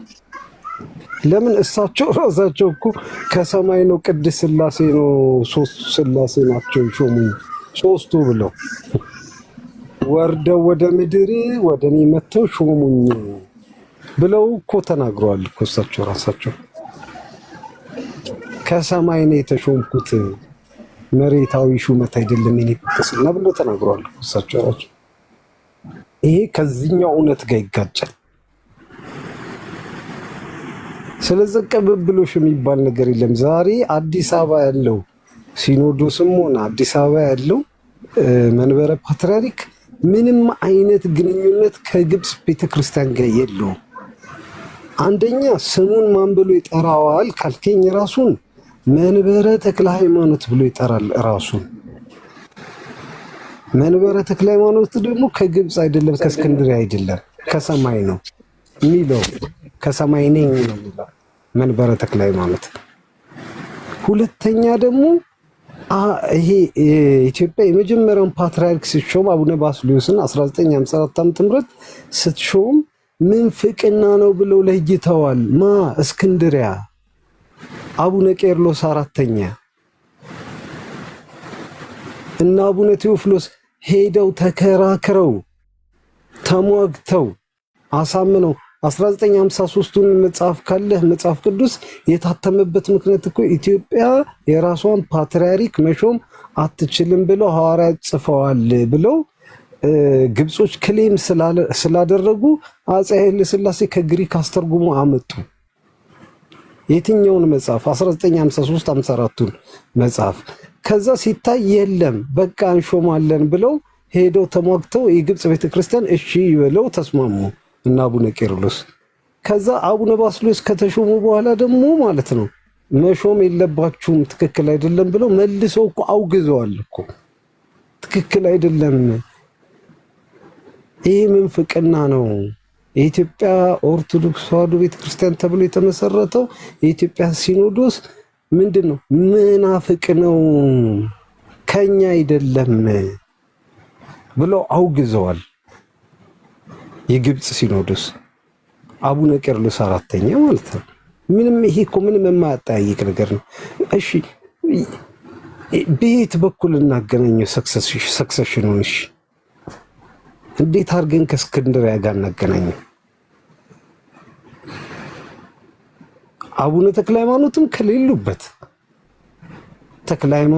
አቡነ ተክለ ሃይማኖት እንግዲህ ምንድነው ከሰማይ ተሾምኩ ካሉ አንተም መንበረ ተክለ ሃይማኖት ካልክ ጽሑፍ አለ ዲያቆን እንደዛ ብለው ያሉበት አቡነ ተክለ ሃይማኖት ከሰማይ ተሾምኩ ካሉበት ገድላቸው ላይ ተጽፎ የለ እንዴ?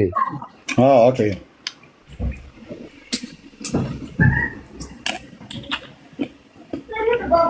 ያ እሳቸው ይሄም ባሉበት።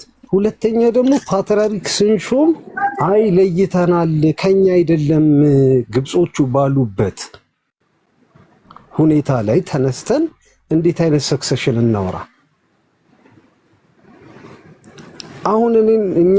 አሁን እነሱ ክርክሩን የት ይወስዱታል መሰለ ስበው እዛ ኒቂያ ጉባኤ ላይ ይወስዱታል። ስለዚህ የኢትዮጵያ ኦርቶዶክስ ተዋሕዶ ቤተክርስቲያን ከኒቂያ ጉባኤ የተፈለፈለች ነች ይሏል። ከዛ የወጣች ነች ይሏል። የኒቂያ ጉባኤ የተደረገው በ325 የኢትዮጵያ ኦርቶዶክስ ተዋሕዶ ቤተክርስቲያን የተመሰረተችው በ1954 ከስንት ኦልሞስት ከ1700 ዓመት በኋላ ከኒቂያ ጉባኤ ከ1700 ዓመት በኋላ ምን አይነት ሰክሰሽን ነው?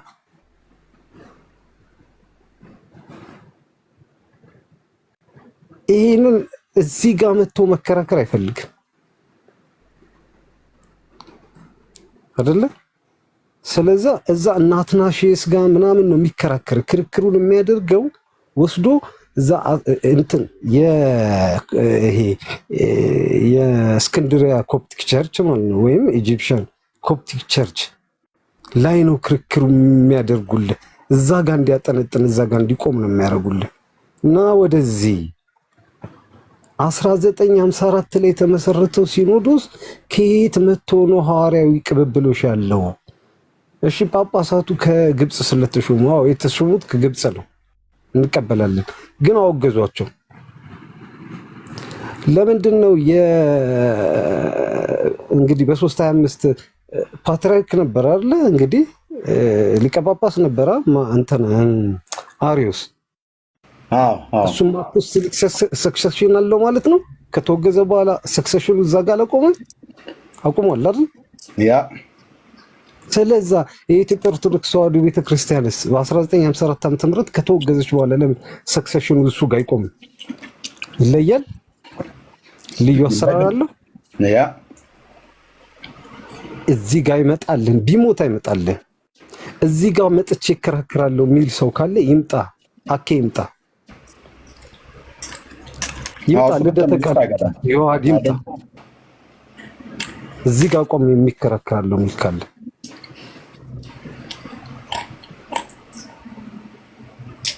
3000 ዓመት አስቆጠረ 4000 አንተ እንደውም ቅድም በጣም አዝነህ በጣም እኔንም ማሳዘንከኝ በጣም ያዝንላቸዋል ብዬ ማለት ነው። ለምንድን ነው 600 ዓመት የምንወስድላቸው ወደኋላ?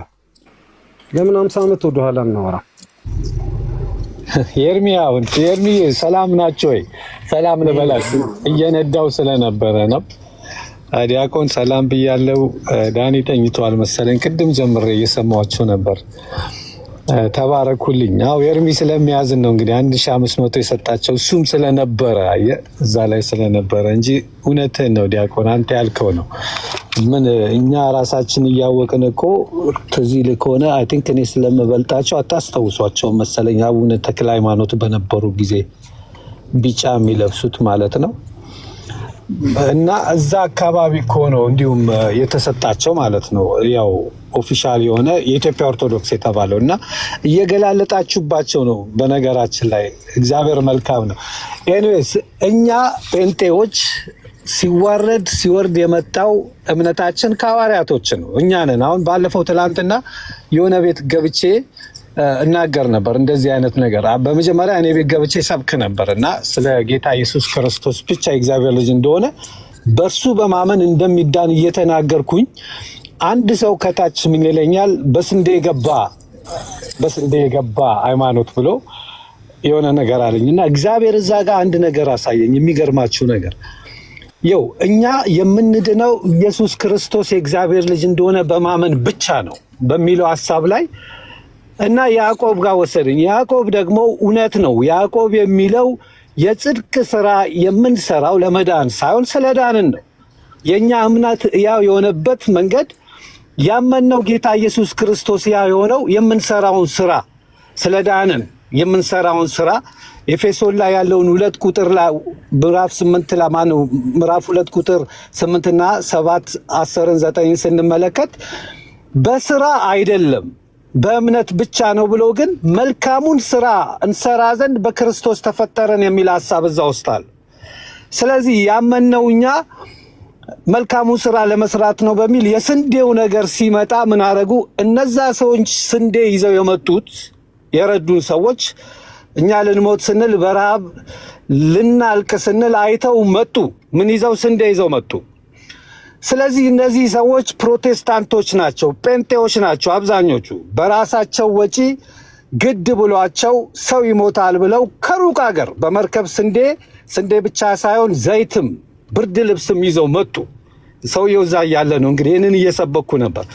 እነዚህ ሰዎች ስናያቸው ምንድናቸው? መጽሐፍ ቅዱስ ኢየሱስ ክርስቶስን አምነው የተከተሉ በማመን ብቻ የተከተሉ ሆነው ሳለ ግን መልካምን ስራ መስራት ስለነበረባቸው ያላቸውን ነገር ይዘው መጡና ሰውን አተረፉን። እግዚአብሔር ይባርካቸው። ከዛ ሊሄዱ ሲሉ ግን ይዘውትን የመጡትን መዳን በክርስቶስ ኢየሱስ ብቻ በማመን በእግዚአብሔር ልጅ በማመን የዘላለም ሕይወት እንደሚገኝ ነገሩንና ተቀበልን። በእነሱም ከሆነ ማለት እኮ ነው። ስለዚህ እነሱ ያደረጉት ለመዳን ሳይሆን ያደረጉት መልካሙን ስራ ያደርጉ ስለነበረ በእነሱ እንኳን አረዳድ ቢሆን ስራ የሚሉት ይኸው ቅድም ዲያቆን ጠቅሰዋል። ዘርዝረው የሚሰጡትን ስራ ጨምረው ኖ እኛ በእምነት ብቻ ሳይሆን ደህንነትን በማዋጣት በጣም እየተጣሉ ነው ከእግዚአብሔር ጋር። እኛ እንሰራለን፣ ኦፍኮርስ እንሰራለን። የምንሰራው ስለ ዳንን ነው። የዳነ ሰው የሚሰራው ምልክቱ ነው። እና ያዕቆብ መልእክት እንደዚህ ነው ሐሳቡ ያለው እንጂ ያዕቆብ መልእክት ህይወት ያለው እምነት የሚኖረው ስራ በመስራት ደህንነትን አዋጣት ድናል የሚል ድምታ የለው።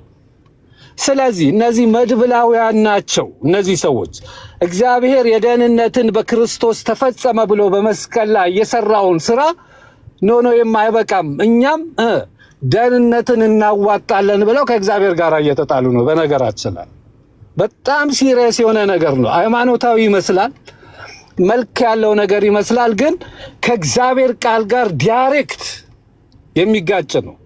እግዚአብሔር እኮ በልጁ በኩል ነው ደህንነትን ለሰው ልጆች የፈጸመው። እና በዚህ ሐሳብ ላይ ኤርሚዬ በጣም አደገኛ የሆነ መገለጥ ሰጠኝ እግዚአብሔር ስሰብክበት ነበር። እና ጌታ የተመሰገነ ይሁን። አሁን ደግሞ እናንተ ያነሳችሁት ሐሳብ ጊዜያዊ ነው፣ ወቅታዊ ነው። እንግዲህ ወንጌልም ለመስበክ ስለሚመቸን ኢየሱስ ክርስቶስ ጌታ ነው። አላብዛባችሁና ከርሱ አልውጣ። ይሄ ሴሽን ሐዋርያት ሴሽን ምናምን የሚባለው ነገር እኛ ከሐዋርያቶቹ ከነ ማቲያስ ከነ ጳውሎስ ከነ ፒተር ከመጽሐፍ ቅዱስ ላይ መጽሐፍ ቅዱስ ያውና የሚሰራ ነው። ስቲል በህይወት ያሉት እነሱ ናቸው። እኛ ከነሱ ነው የቀዳ ነው የወሰድነው። እነሱ የሚሰብኩትን የሐዋርያት ስራዎች ነው የምንሰብከው። ስለዚህ ወደዚህም ብዙ እግዚአብሔር የሚረዳን ነገር ስላለ ጌታ ይባረክ። አሪፍ ሰዓት ላይ ነው ያለነው። አሁን ኤርሚዬ በርታ። በጣም ብዙ ክፍታቸውን እየሰማው ነበር እና ስነዳ ነክቼው ነው የገባሁት። ተባረኩልኝ። እሺ ሰላም ልላችሁ ነው። ይሄን ሳልል ካለፍኩ ጥሩ አይደለም ብዬ ነው። ብርክ በሉልኝ። እንት ወንድማችን ተባረክ። ጸጋ ይብዛል። ኦኬ እሺ። ብፁዕ አላየውም ነበር። ናግባ ከቻልክ ብፁዕ አምላክ አላየውም ነበር። አሁን ገና ነው ያየሁት ኮሜንት ላይ ሳያችሁ ገስት አላከ። እንግዲህ ወንድሞችና እህቶች አንዳንዴ ታሪክን አለማወቅ ብዙ ሄደን ሊያዋርደን የሚችለውን ታሪክ እንደሚያከብር አድርጎ ሲናገሩ መኖር መጨረሻ ያው ውርደት ነው። የሐዋርያዊ ቅብብሎሽ ብለው የኢትዮጵያ ኦርቶዶክስ ተዋሕዶ ቤተክርስቲያን በእውነት ለመናገር እግዚአብሔር ምስክር ነው፣ በታሪክ ውስጥ ሊናገሩ አይችሉም። ለምን? ምንም ግራውንድ የላቸውም። ቅድም ወንድሜ ዲያቆን አዲስ እንዳለው ምናልባት እዛ የቀደሙ አባቶች ጋር ሄደው ኒቂያ አካባቢ ላይ እዛ የነበሩ ከዛም በፊት የነበሩት ላይ ሐዋርያና አበው የሚባሉት እነሱ አካባቢ ላይ ሊያወሩ ይችላሉ። እነሱን አባቶች የኛ አባቶች ናቸው ብለው ያለው ኢግናሽስ የኛ ነው እንጂ እናንተ አይደለም ብለው ሲሉ ሲደመጡ ይሰማል። ምን ያህል ታላላነት እንደሆነና ምን ያህል እንደው አስቀድሞ ማይክ በጨበጠ ነው አይነት ነገር እንደሚባለው እንደዛ ማለት ነው። ግን ወደ አሁን ቅድም እንዳለው ዲያቆን ወደዚህ መጥተው ግን በራሳቸው ታሪክ ላይ ቆመው ግን አይናገሩም። አሁን የመንበረ ማርቆስ ኢትዮጵያ ውስጥ እንደሌለ ከሚያመለክተው መንበረ ተክለ ሃይማኖት ነው ያለው። አሁን ያሉት ጳጳስ ብፁዕ አቡነ ማትያስ ፓትርያርክ ርዕሰ ሊቃነ ጳጳሳት ዘኢትዮጵያ ወእጨጌ ዘመንበረ ተክለ ሃይማኖት ሊቀ ጳጳስ ዘአክሱም ነው ብሎ የሚለው ወእጨጌ ዘመንበረ ተክለ ሃይማኖት። ዘመንበረ ማርቆስ ለምን አላሉ? የማርቆስ መንበር ኢትዮጵያ ውስጥ አልመጣምና።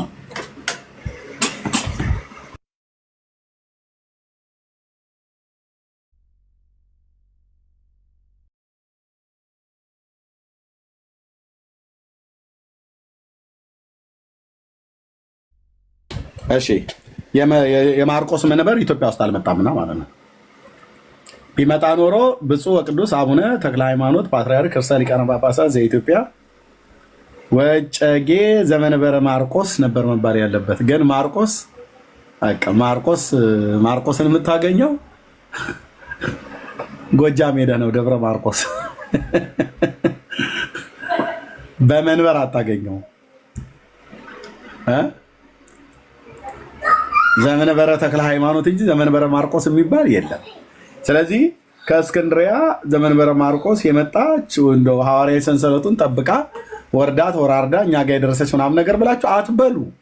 ቢያንስ እንደው ካላችሁ እንኳን እኛ ጋር አትበሉ። በተለይ ከኢትዮጵያ ኦርቶዶክስ ክርስቲያን የነበርን እንደኔም እንደ ዲያቆን አዲስም አይነት አገልጋዮች ጋር አትበሉ። እውነቴን ነው ብዬምላችሁ አትበሉ።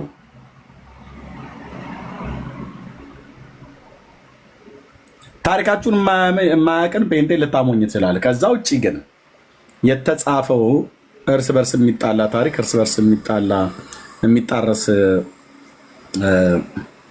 ላይ ቆሞ ማውራት ተገቢ አይደለም።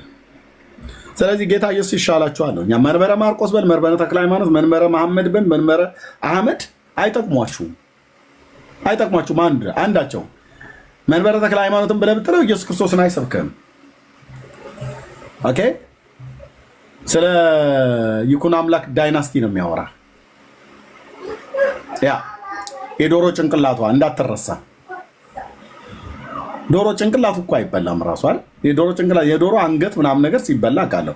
ወጥ ውስጥ እናቶቻችን አንዳንድ ጊዜ አንገቱን ምናምን ነገር እንደዚህ ጨምረውት ይገኛል። ታጥቦ ምናምን ነገር በደንብ ወደ ውስጥ ያለው ሁሉ በስንደዶ በምናምን ነገር እናቴ እንደዚህ እየጎረጎረች ውስጥ ነው ያለውን ቆሻሻውን አውጥታ ስታጥበው ከዶሮ 12 ብልቶች ከሚባሉት መካከል እንደዛ አይቻለሁ።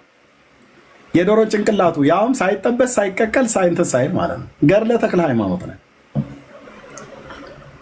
ጉሮሮ አንገቱ ማለት ነው። አንቸው ጉሮሮው ማለት ነው አንገቱ።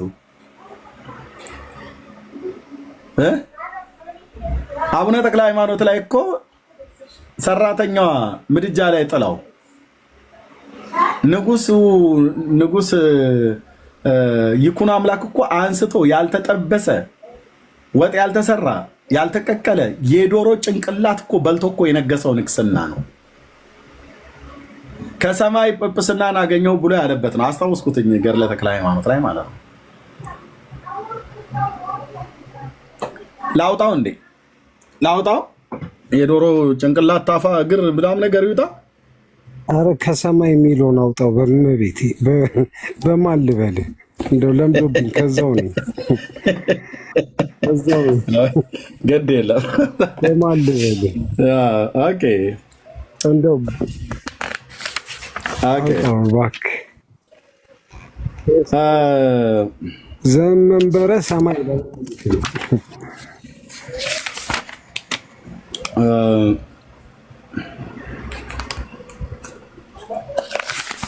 የንጉስ ዘእልመክኑን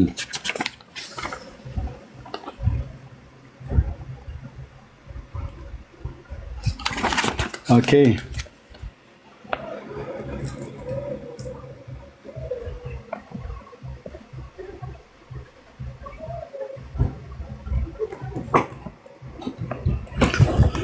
ኦኬ ይልብኛል እንጂ ታመጣው ነበር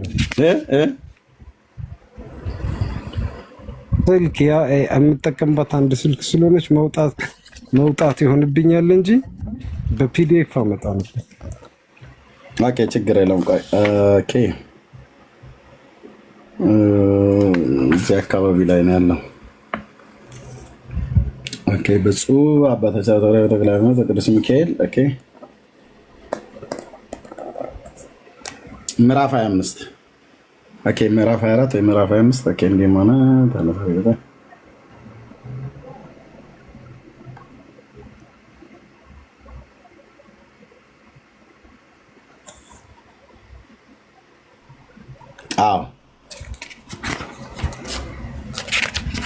ምዕራፍ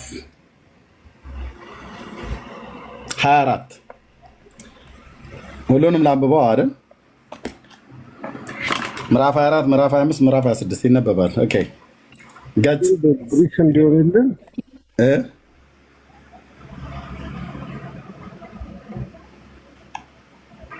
ብሪፍ እንዲሆንልን ሙሉ ይነበብ። ያው ይስሙት ታሪካቸው። ገጽ 65 ምዕራፍ 24 ከዕለታት በአንዱ ቀን ከብዙ ሰራዊት ጋር ዋሊያ ሊያድን ወደ ዱር ሄደ። ሲመለከትም ከእሱ ጋር ተለይቶ ሄደ። ቀትርም በሆነ ጊዜ የመላእክት አለቃ ቅዱስ ሚካኤል ግሩም የሆነ ልብስ ለብሶ ታየው። ባይዘው ሚካኤልና ተክለ ሃይማኖት እንደ ጓደኛ ናቸው። እንደ ባልና እንደ ሙሽራና እንደ ሚዜ ይላል መጽሐፋቸው ማለት ነው። ክቡር ፍስሐ ጽዮንም ባየው ጊዜ ደንግጦ እንደ በድን ሆነ። የመላእክት አለቃ ሚካኤል አማትቦ አስነሳውና ፍርሃቱን አራቀለት። በእንደዚህ ያለ ገናንነት የማይህ ጌታ ያንተ ማነህ አለው። የመላእክት አለቃ ሚካኤልም ዘወትር የምጠብቅህ ከአንተ የማለኝ ጸጋ ዘአብ ስላንተ ከውሃ ውስጥ ያወጣሁ እግዚአብሔርን ስላንተ ከተማረከችበት የመለስኳት እኔ ነኝ አለው። አውሬ አዳኝ ለምን ትሆናለህ? ይህንን ስራ ከሃይማኖት ውጭ ላሉ ለአሕዛብ ነው እንጂ ለካህናት አይደለምና። ለካህናት ስራቸው ሃይማኖትን ማስተማር፣ ህዝቡን መምከር ነው። እንግዲህ አውሬ አዳኝ አትሁን፣ ፈረሰኛም አትሁን፣ ሰው ወደ እግዚአብሔር ለመመለስ በትምህርት የምታድኑን እንጂ ለቤተ መንግስቱም ሰማይ ለቤቱ ለመንግስተ ሰማያትም እድል ፈንታ ይሆን ዘንድ እነሆ የእግዚአብሔር ጽኑ ስልጣን ሰጥቶሃልና ሙት ታስነሳ ዘንድ ድውይን ትፈውስ ዘንድ እርኩሳንም አጋንንትም ከሀገርም ከምድረ በዳም ታረቃቸው ዘንድ ዲያብሎስን ድል ትነሳለህ። ሰራዊት አጋንንትንም አንተንም ከመፍራት የተነሳ ይሸሻሉ። ፍስሐ ጽዮንም ስምህም ፍስሐ ጽዮን አይሁን ተክለ ሃይማኖት ይሁን እንጂ። ሚካኤል ነው ባይዘው ተክለ ሃይማኖት ብሎ ያወጣው። ትርጓሜውም ተክለ አብ ተክለ ወልድ ተክለ መንፈስ ቅዱስ ማለት ነው። የመላእክት አለቃ ቅዱስ ሚካኤል ይህን ሲናገረው ጌታችን ኢየሱስ ክርስቶስ በስጋ ከደቀ መዛሙርቱ ጋር እንደነበረ ሆኖ በመላእክት አለቃ በቅዱስ ሚካኤል ክንፍ ላይ ሆኖ መልከ መልካም ጎልማሳ መስሎ ታየው። ኢየሱስ በሚካኤል ክንፍ ላይ ሆኖ ማለት ነው። እንታያቸው ብፁዕ አባታቸው አቡነ ተክለ ሃይማኖትም አይቶ ፈጽሞ አደነቀ። ከዚያም አስቀድሞ መልአኩን ጌታዬን ገልጾ ያሳያቸው ነበር። ጌታችንም ወዳጄ እንዴት ሰነበተ ቸራለህ? ብፁዕ አባታችንም ተክለ ሃይማኖት ጌታዬ ሆይ አንተ ማነህ ባለው ጊዜ የዓለም መድኃኒት የመሆን እኔ ኢየሱስ ክርስቶስ ነኝ አለው። በእናትህ ማኅፀን ሳለ ፈጥሬሃለሁን የፈጠርኩ እኔ ነኝ አለው። የእኔ እድል ፈንታ ያደረግኩ እኔ ነኝ። በተወለድ በሶስተኛው ቀን አሃዱ አብ ቅዱስ አሃዱ ወልድ ቅዱስ አሃዱ ውእቱ መንፈስ ቅዱስ ብለህ ታመሰግነኝ ዘንድ የምስጋና ሀብትንም ያሳደርኩብህ እኔ ነኝ። በረሃብ ዘመን በቤትም የሚሻውን ምግብ ሁሉ ቅቤውንም የስንዴውንም ዱቄት በእናት በአባተ ቤት ይመላ ዘንድ በእጅህ ሀብተ በረከት ያሳደርኩ እኔ ነኝ። ይህንንም አንተን በተጣላህ ጊዜ በንፋስ አውታር የሰቀልኩትን በመዓት ጨንገርም የገረፍኩት እኔ ነኝ። ውሃ ጠምቶ በለመንከኝ ጊዜ ከደረቁ መሬት የጣፈጠ ውሃ ያመነጨውልህ እኔ ነኝ። ከልጅነት ጀምሮ እስከ ዛሬ ድረስ ብዙ ታምራትን ያደረኩልህ በአንተ እጅ የታመሙትን ያዳንኳቸው እኔ ነኝ። ወደፊትም አደርግልሃለሁ። ይህንንም ብሎ ሀብተ ክቡራንን የሚሆኑ እጆቹን ባረከ። ንስሐ መንፈስ ቅዱስ ብሎ ሹመተ ሀብትን አሳደረበት። በምድር ያሰርከው በሰማይ የታሰረ፣ በምድር የፈታው በሰማይ የተፈታ ይሁን። አንተን የሰማ እኔን መስማቱ ነው፣ የላከኝ አባቴን መስማቱ ነው። አንተን እምቢ ያለ እኔን እምቢ ያለ ነው፣ የላከኝንም አባቴን እምቢ ማለቱ ነው። ይህንንም ስልጣን ቀድሞ የሐዋርያት ሰጥቻቸው ነበር። ከሐዋርያትም የተቀበለ ጳጳሱ ቀድሞ ሾሞ ታስር ዘንድ ትፈታ ዘንድ ትተክልና ትነቅል ዘንድ ስልጣንን ሰጠህ። ይህንንም ያደረግኩልህ የጳጳሱን ቃል በመናቅ አይደለም፣ በአንተ የፍቅሬን ጽናት እገልጽልህ ዘንድ እንጂ። ሐዋርያት ወዳልደረሱባት ሕዝብ በመምህርነት እልክ ዘንድ በመላእክት አለቃ በቅዱስ ሚካኤል ቃል አዲስ ስም አወጣሁልህ። አንተም በማናቸውም ስራ ከእነርሱ አታንስም፣ ሐዲስ ሐዋርያ አድርጌሃለሁና ሰው ሁሉ በእኔ ስም እያስማርክ ታሳምን ዘንድ። የመላእክት አለቃ ቅዱስ ሚካኤል ባሰበው ስራ ሁሉ ረዳት ይሁንልህ። ሁልጊዜ ከአንተ ጋር አይለይ፣ በምትሄድበትም ጎዳና ሁሉ መሪ ይሁንህ። አንተም ባለ ዘመን ሁሉ አይለይ። ያው እዚህ ጋር ነው እኮ አሁን ሹመቱን የሾመው። ኦኬ። ይህንን ብሎ ሰላምታ ሰጥቶት አይኖቹ እስኪርቅ ድረስ ብፁዕ አቡነ ተክለ ሃይማኖት እያየው በመላእክት አለቃ በቅዱስ ሚካኤል ክንፍ ላይ ሆኖ ወደ ሰማይ አረገ። ተክለ ሃይማኖትም እጅ ነስቶ እግዚአብሔርን አመሰገነ። አቤቱ ጌታዬ፣ ለእኔ ለኃጥእ የማይገባኝን ሰውን ይህንን ጸጋ የሰጠኝ ስምህ በሰማይ በምድር የተመሰገነ ይሁን። ከዚችም ቀን ጀምሮ ሀብተ ኃይልን የተሞላ ሆነ። በተናገረም በመለኮት ብርሃን ነጸብራቅ በፊቱ ብሩህ ሆነ። ከዚህም በኋላ ከሰዎች ጋር ተገናኘ። ጊዜው መሽቷልና ወደ ቤታቸው እንግባ አላቸው። እነዚህም ሰዎች ባዩት ጊዜ ከፊቱ ብርሃን የተነሳ ደነገጡ። ፊት ለፊትም ለማየት አልተቻላቸውም። እሱ ግን ፈጣሪው የሰጠውን ሀብት ስላገኘ በልቦናው ደስ አለው። ዳግመኛም ጓደኞቹን ወደ ቤታችን እንግባ አላቸው። እነሱም እየፈሩ እየተንቀጠቀጡ ከዱር አውጥተው ያገኘውን ሳይሆን እንደምን እንገባለን አሉት። እነሱም እንግዲህስ ወዲህ የዱር አውሬ ማደን ክፍላችን አይደለም፣ ኑ ወደ ቤታችን እንግባ፣ በቤት ያሉትን እንስሳትን ለማደን ተዘጋጅተናል እንጂ አላቸው። እኔም ጠባቂ አውጥተው የጠፉትን አባግ ናቸው የሚነጥቁ አራዊት እንዳይበሏቸው። እነዚህም ሰዎች ነገሩን ሰምተው በሀገር ያሉ የተሰማሩትንም አባግ እንወስዳለን እያሉ መሰላቸው እንጂ እንደዚህ ያለውን ሰዎች እንደሆነ አላውቁም ነበር። ጌታችንም እንደታየው እንደተናገረው አልተነገራቸውም። ያን ጊዜ ተመልሰው ወደ ቤታቸው ገቡ። እርሱ ግን ወደ ቤቱ ገባ። ይህም ሰው የፊቱ ብርሃን እያያችሁ እየተባባሉ ይደነቁ ነበር። በ3 ሰዓትም ከኛ ከተለየ ጀምሮ እስከ 9 ሰዓት ድረስ አላየውም። ወደ እኛ በመጣ ጊዜ ከፊቱ ብርሃን የተነሳ ማየት ተሳነን። በእሱም ላይ የሆነውን ነገር አናውቅም። እንግዲህ የዱር አውሬ ማደን ክፍላችን አይደለም፣ እናንተ የተናገረውን ነገር ያለ ወትሮ ነው እያሉ ያደንቁ ነበር። ክብሩልን አባታችን ተክለ ሃይማኖት ግን ያደረበትን መንፈስ በሌሊቱ ፈጽሞ ደስ ብሎት አደረ። እንግዲህ አባታችን ልመና ይገባዋል አሉ። በመጀመሪያ በጳጳስ ቃል፣ ሁለተኛ በአምላክ ቃል በእኛ ላይ ተሾሟልና አይደል? ዲያቆን አዲስ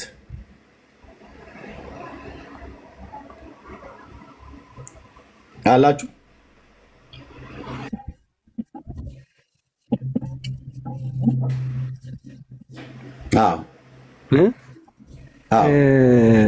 ቅስናውን ያገኙት ደግሞ ከጌታችን ከኢየሱስ ክርስቶስ ቀጥታ ነው። አሁን በዚህ ጵጵስና ነው ሄደው ይኩኖ አምላክን 40 ዓመት ከመራ በኋላ ሀገሪቱን 40 ዓመት ከሞላ በኋላ ጊዜ አልቋል፣ እግዚአብሔር አስረክብ ብለዋል። እኔ ጳጳስ ነኝ ከሰማይ ተሹሜ ያለው እና ለይኩኖ አምላክ አስረክብ ስልጣንህ ብለው አሳመኑት። ማንን? ይትባረክን። የዛጉዌ ስርወ መንግስት ከዛጉዌ ስርወ መንግስት ስልጣን ወደ ሸዋ ስርወ መንግስት ሲመጣ ከዛ ይኩኖ አምላክ ተሾመ ማለት ነው። ኦኬ እዚህ ጋር እሱን ልቀጥለው። ይሄ ልቀጥለው አይደል ዲያቆን?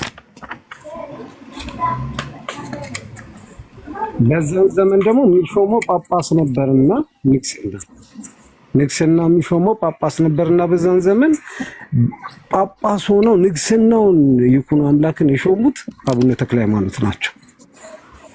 አቡነ ተክለ ሃይማኖት ግብጽ ልቀጥለው ይሰማ ከሆነ ልቀጥለው ምዕራፍ 25 የተያዘ ስለሆነ 26 ሁሉ እንሂድበት።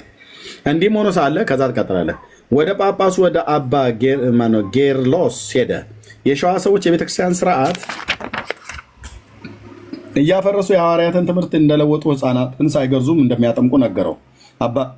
አባ ጌርሎስም ይህንን ሰምቶ መረቀው፣ አመሰገነው። እንደ እስራኤል መምህር እንደ ኤልያስ እግዚአብሔር ቀብተዋል። ሐዲስ ሐዋርያ ትሆናለህ። ጣዖት ታጠፋለህ፣ ታቦትን ትባርካለህ፣ ቅስና ድቁናን ትሾማለህ። አጋንንት በአንተ ላይ ቃል ከሀገሩ ሁሉ ይርቃሉ። ከመንፈስ ቅዱስ የተሰጠ ሐዋርያነት ብዙዎች ትምህርት ከአምልኮተ ጣዖት ወደ አምልኮተ እግዚአብሔር ተመልሳቸዋለህ። ቅስና ሰጥቶ በሸዋ ክፍለ ሀገር ሊቀ ካህን አድርጎ ሾመው። ማን? አባ ጌርሎስ የሚባለው አይደል? ያው እሺ። ከዚያ ፍስሐ ጽዮን በሸዋ ክፍለ ሀገር ሊቀ ካህናት አድርጌ እነሆ ሾሜያለሁ ብሎ አዋጅ አስነገረ። ሹመቱም ከኔ በታች ነው። በምድር ያሰረው በሰማይ የታሰረ ይሁን፣ በምድር የፈታው በሰማይ የተፈታ ይሁን ብሎ አባቶቼ ሐዋርያት በሰጡኝ ስልጣን እኔም ሾሜዋለሁ ብሎ አናግሮ በፍቅር አክብሮ ሹሞ ወደ ሀገሩ ሰደደው። አባ ጌርሎስም ሲሾመው ከአምሃራ አውራጃ ሳለ የመላእክት አለቃ ቅዱስ ሚካኤል ለእግዚአብሔር ተገልጾ ቀድሞ ያየሽው ራእይ ዛሬ ተፈጸመ አላት። ልጅሽም በእውነት የብርሃን ምሰሶ ሆነ። በሱም ላይ ተቀምጠው ያየሻቸው ብዙ አዕዋፍት የመንፈስ ቅዱስ ልጆች ናቸው አለ። እግዚኦ በመካከላቸው ልዩ ልዩ ሆነ ያየሽው ስራቸው እንደዚሁ ልዩ ልዩ ነው። ከነሱም አንድስ እንኳን የሚጎዳ የለም። ያም የማረከሽ ሐዲስ ከሐዲስ ከሱ እጅ እጅግ ደግ ቤተክርስቲያን ይሆናል። አእምሮም ከማጣት በሱ ልመና ይድናል። አንቺም ነጣቂ ባመጣዎች ጊዜ በመብረቅ ድንጋጤ የሞቱትን ሰዎች በልመና ይነሳሉ። የቅዱሳን አባት ይሆናል። የቅዱስ ፈጣሪውም በእርሱ ይመሰገናል። እኔም ስለወደድኩሽ ዝክሬንም ስለተዘከርሽ ይህንን ሁሉ ገለጥኩልሽ አላት። መልአኩን ይህን ከነገራት በኋላ ከእሷ ተሰወረ። እግዚአብሔርም ለባለቤቷ መልአኩ እንዲተገለጸልኝና እንዳናገራት ነገረችው። ጸጋ ዘአብም ይህንን ልጅ ስለሰጠን ፈጣሪያችን ምስጋና እናቀርባለን አላት።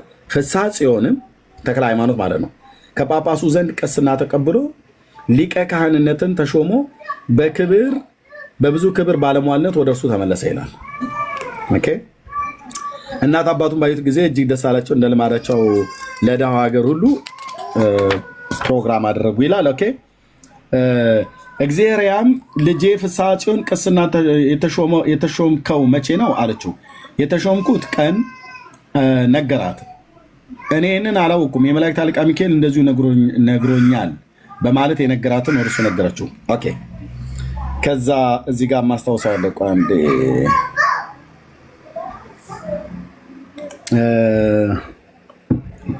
ይህን ዘእልመክኑን ነቅሶ ዶሮ ጮኸ። ኦኬ ዶሮ ጋ ነው እዚህ ጋር መንግስት ሌላ ይሄዳል 3 ወር። ከዛ በኋላ መኳንንቱ መሳፍንቱም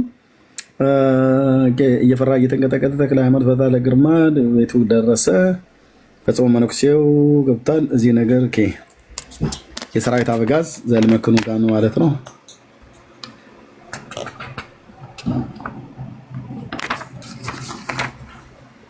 ዘእልመክኑ የሚባል አንድ ንጉስ ነበር። እሱም የጻድቁ ንጉስ የላሊበላ ልጅ ይትባረክ ነው።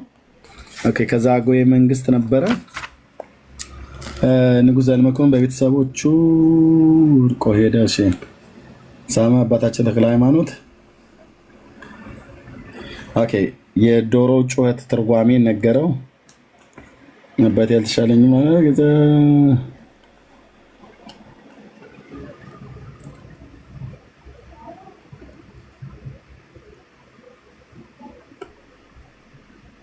ኦኬ